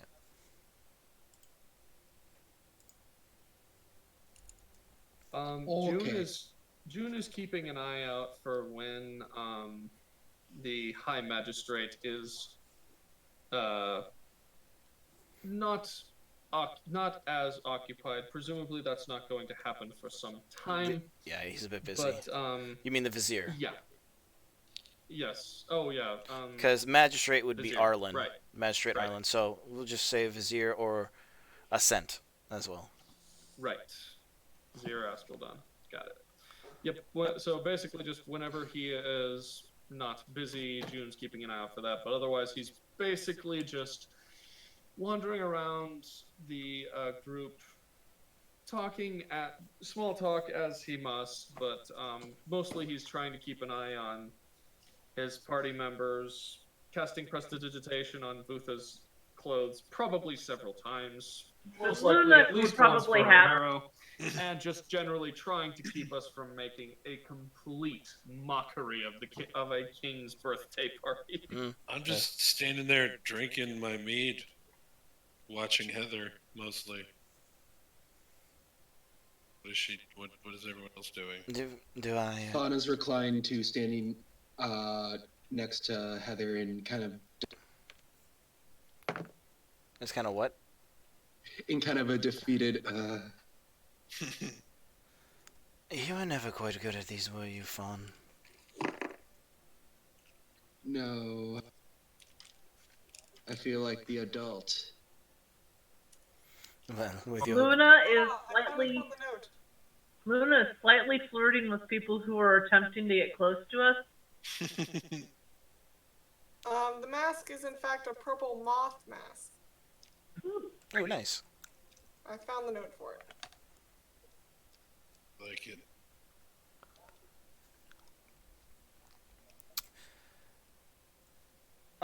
Nicholas Worthington actually comes up to you.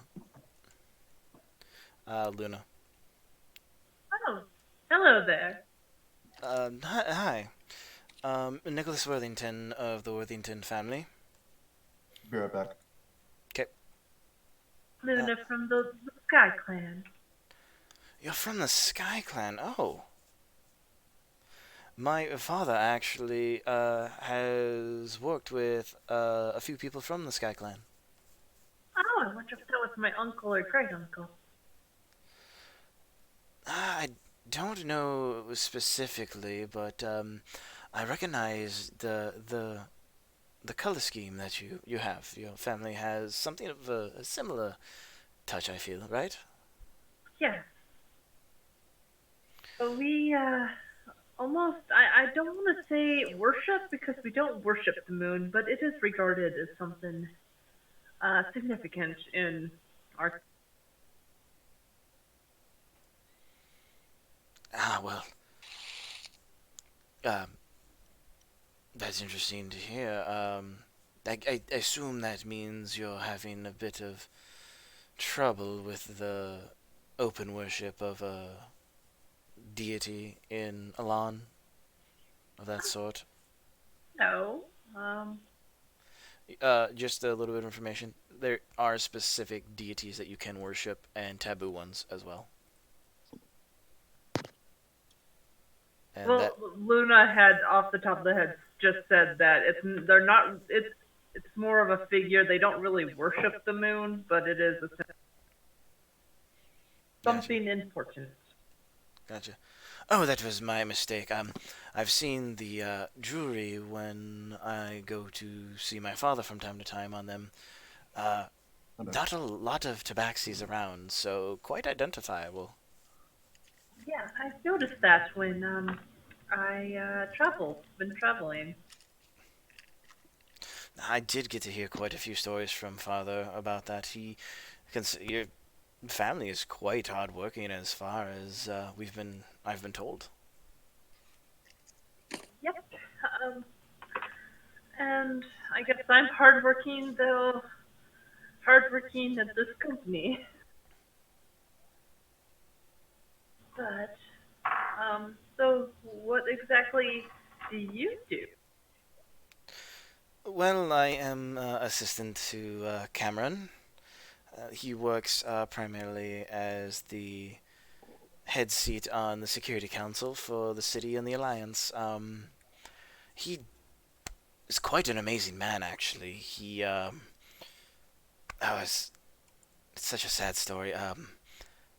He had a tragedy many years back. His wife, they got married. They went on a honeymoon. She was lost at sea to never be again. The story is some pirates or something raided the ship, and he used that tragedy to bolster the people. There had been many attack on ships on the sea, and he took it personally as his mission to protect vessels on the sea. So there's now a naval armada that specifically goes around protecting cargo ships, freights, individual people. It's not a completely free enterprise. I mean, there is some fees, but the fact that he did it in such short time, in 5 years, and built it up, just That is sounds it amazing. astounding. He really is a good man. That sounds amazing and a wonderful thing to do for people. It was even there's a statue erected of his long past wife that they raised in honor. What was it? In honor of his wife. What was it? What was her name? Where is it? I'm trying to remember it off the top of my head. It's on the tip of my tongue. Claire. It was known as the Claire Act. He worked very hard to push that forward. Said it was in memory of his wife, Claire Mascard.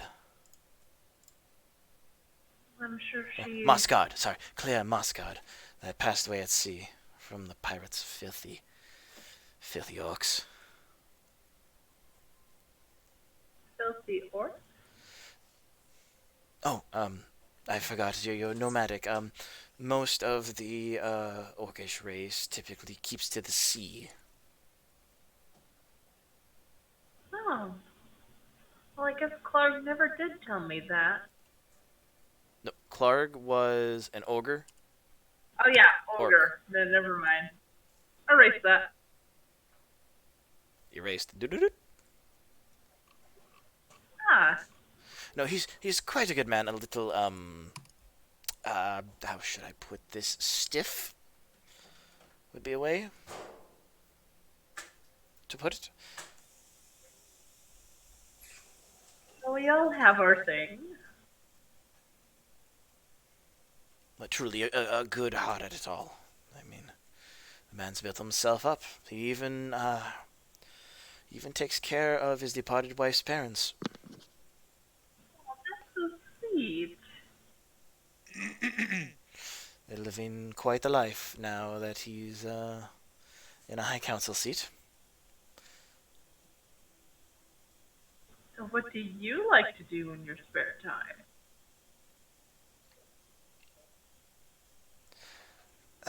Well, myself, I've always fancied myself a bit of the acoustic type. Really now? I play a few tunes myself. Oh, really? That's wonderful. Sadly, they wouldn't let me bring in my musical instruments. That I rarely get a chance to sit and play. Now it's just everything's so busy. If you'll excuse me, I need to go check on something. Okay. If I get the chance, I'll talk to you later. And Yes, I look forward to it. he kind of heads over to the like gift table that everybody has set things up at. A few things you can see on the table, or not even just on the table. You see a large golden statue of King Gallywix, of himself. Probably the biggest thing. Also on the table, you see a few other items. There's a very ornate seashell, an envelope with the seal of Alon on it that you recognize, and that Nicholas Worthington is now kind of going over. Oh my god, they bought the king a gift card.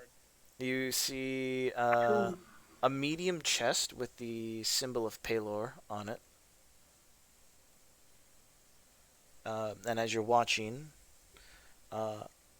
Arlen, the High Magistrate, puts his gift down in there. It's just a small box with oak box with gold trim on it. And then Heather puts a very elegant scroll case on the table as well.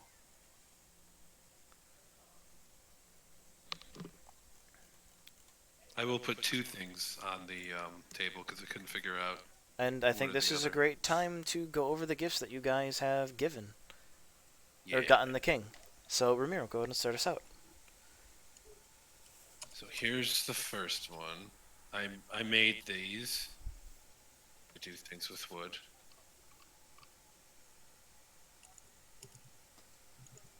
Something along those lines. Yes.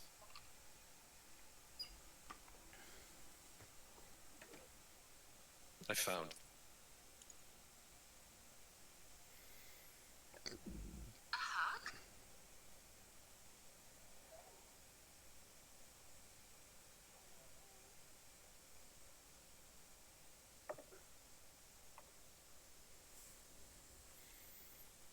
Are you posting them or?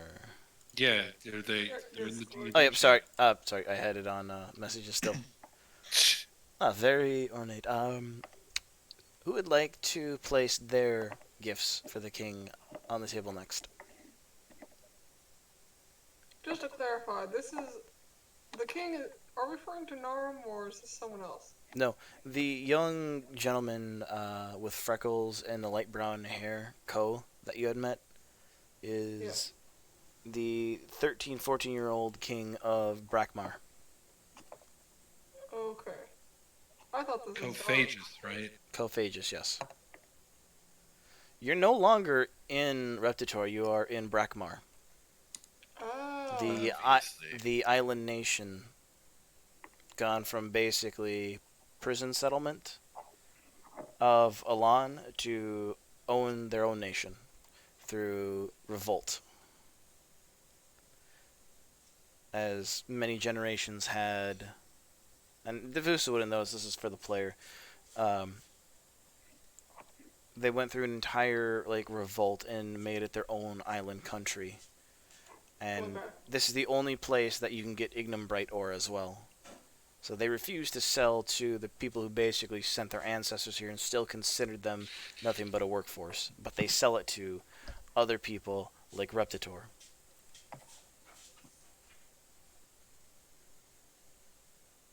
Confusion was me. Politics, man. Yep. So who would like to go next with their gift? Fawn puts a small box on or a wrapped up book on, in very nice design, kind of. Lorenzo helped wrap it. And that is Bert Champlin's Desert Emporium Survival Guide. Nice. I mean, it's a limited edition. Yeah, exactly. Interesting gift. It's a very limited edition now that Britta has passed. Rip. Exactly. Who would like to go next? Butha, I guess. She puts down a rolled up painting that she had done of essentially her what she remembers of her swamp home. It's essentially just a nature painting. Nice. Who would like to go next?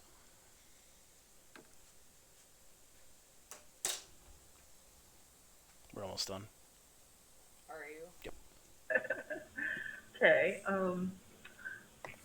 Luna puts down a box.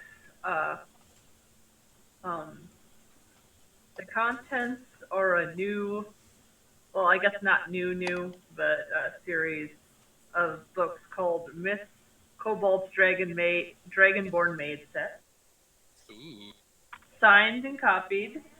Signed, that's gilded and has fantastic illustrations. That's a high-end collector's item for. Hint, hint, off the top of the head, Luna's step into Yuridom and her secret. Is Ramira featured in this book at all? It's Yuri, so no.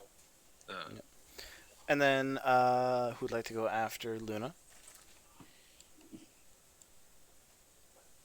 I think the only one left is Trissa because we all already know what June's is. He just sets the oak box with the amethyst eye in it. Excited, but anything on the table. Okay. So, You can use one of mine. as the festivities continue, those who are here, a few other nobles, lesser and more important ones of Brakmar show up.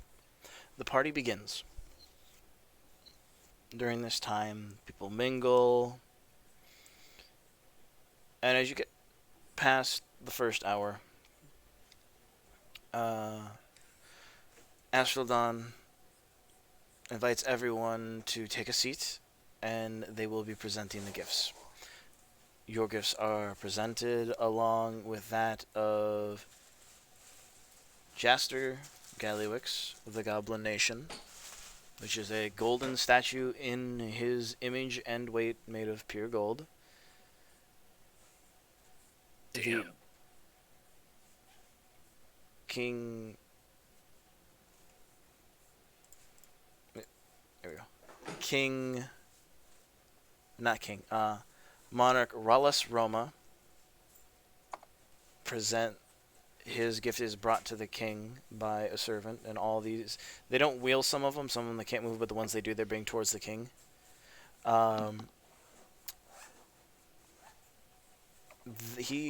Before them is brought a ornate seashell with a seal on the opening, and he says that inside is a water djinn sealed away within the shell. Here, he's awake. Okay, gotcha.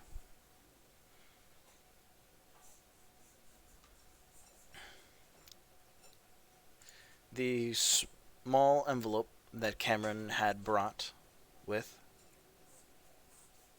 is read out loud, and it says that Alon wishes to recognize Brackmar as an island nation,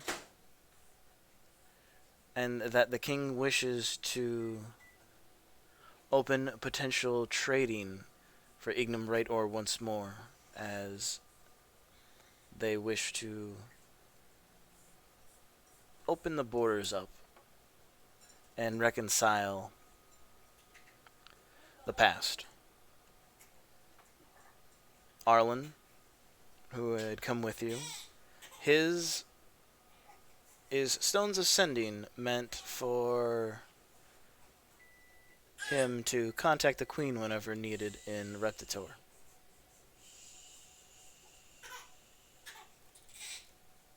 And lastly, or not lastly, is Heather's gift of a very nice scroll case with several different level spells inscribed on them.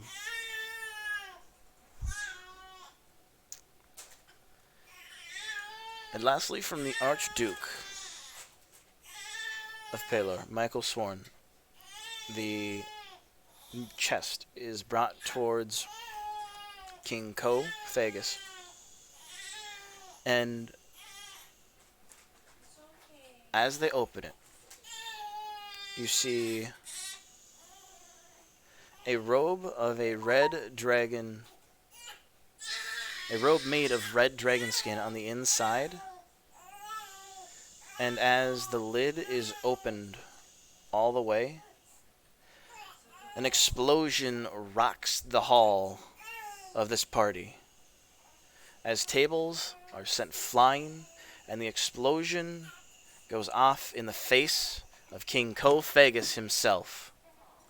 Oh, and shit. that is where we will end today. Something like that would happen. Which country was that from again?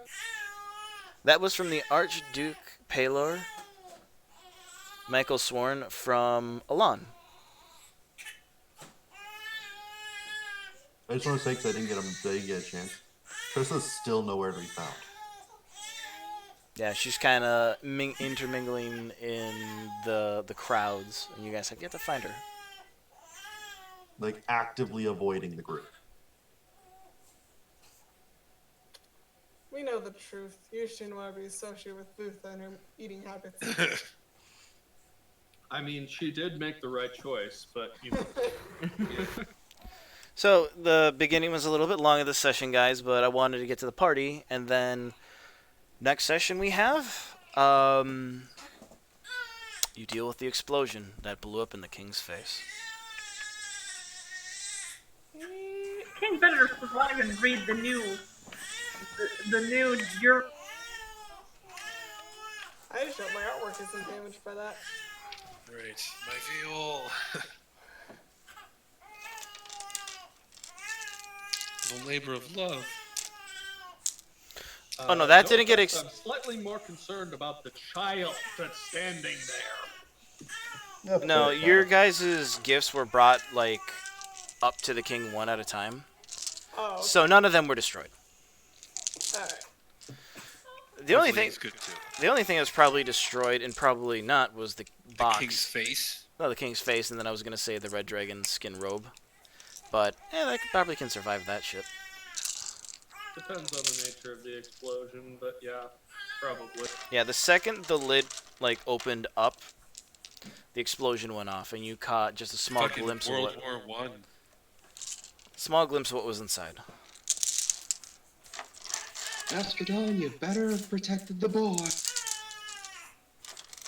do his job very well, did he? I will also remind you guys that He's the vizier of an evil kingdom. He's doing his job perfectly.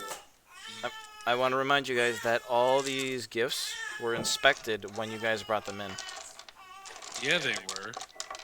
Yup. Like I said, Inside He's the vizier. job. he is Ev- the vizier of an evil country. He is doing his job perfectly. My gosh. Now, what makes you think they're evil? He's a bad guy. Because these guys, I don't know. Brackmar- Maybe a Killed a kid? bomb. a bomb. Oh, you're saying a lawn, because the Archduke from Alon is the one who brought the chest. Like Sorry, a you're bomb you're from in- Alon. yeah, you're in Brackmar, which Bob this from is Milan. this is basically think of Brackmar as Australia. Was a prison colony, now they're their own country. Now that they're doing really good, they want to. The other country wants to be all hardy.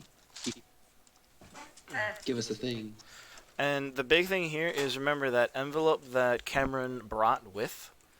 That was basically Alon recognizing them as a sovereign island nation.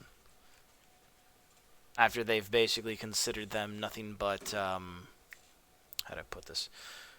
Nothing but basically still considering the island country their property and criminals. Now they want to basically make amends so that they can start doing business for the Ignum Bright Ore. It's okay. I mean, Right. during the hero thing, Fawn was standing right next to Heather, doing the whole. Who are all these people? I'm standing next to my friend. Yeah. Not knowing the truth. No, Heather is Heather. Yeah, Heather is Heather. This is his Heather. Romero just keeps looking over there randomly. Or what Fawn is it? waves. Yeah. Oh yeah, that Romero, did you mention to them? I absolutely Did you did mention not to the say rest a of the word. party? Okay. I absolutely did not June- say a fucking word. Nope. June assumed you had already taken care of that, so that's why he didn't say anything. June. No. Nobody. I didn't say a word. Only you two We're not saying know. nothing. Only you two know about Heather, and Matilda now, and a lot of things that have gone down. Yeah. And Not yes, saying nothing. Heather above game. Heather and Kata are one and the same. Yes.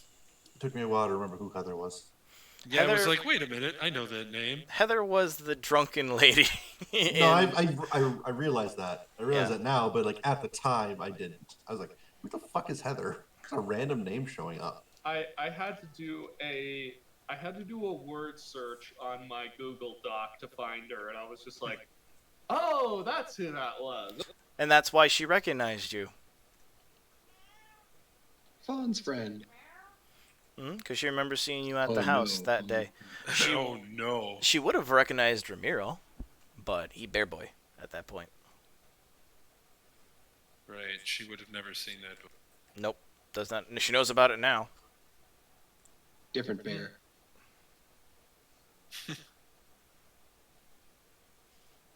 So the plot thickens, and not all the doppelgangers as they seem, and apparently there is a new race called the Changelings within That was a nice touch. Alon that the Queen wants to fucking exterminate. And I'll just let you guys know this. Those that are changelings have, quote unquote, pardon the pun, changed their ways. Doppelgangers, still evil as fuck. Right. Well, that puts a little screw into her whole kill all of the, All the doppelgangers. Well, they're not doppelgangers, they're changelings. So Well, it's true, different. but she has the name of one of the people we were told to kill. Mm-hmm. Yeah, Queenie wants you. Fun knows nothing. Queenie wants you to. Queenie wants you to kill all of them. You also have no Nope. idea where Bake or Sai are too at the moment. So. Well, I'm gonna sign off. Yeah. Maybe one of these days we'll actually be able to connect with Kelly. You guys can try connecting with her tomorrow because I'm taking the baby pretty much the whole weekend. Yeah. Okay. Yeah, We so, will attempt again tomorrow. yep, nah, because it's just the little guy's time consuming and she's letting me do this. I'm guessing we're still level 7.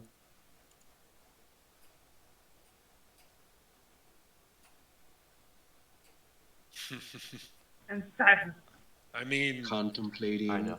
No, I mean- that's a good point. You guys haven't had a level up in a while. You guys hit some pretty good story points as well, done and some pretty fantastic combat. yep, you guys are actually heading to the south soon, and then over to Tanya afterwards. So I think you guys are well overdue for a level up. Ding ding, level 8. 8. Yay! You Excellent. see, you I can finally you love miss it. 100% of the shots you don't take. It has been a while since I give you guys a level up, and I feel like after the fighting and everything you guys have Now to experienced so see, far. Yeah. now to see if I can actually roll well on fucking hit points for once.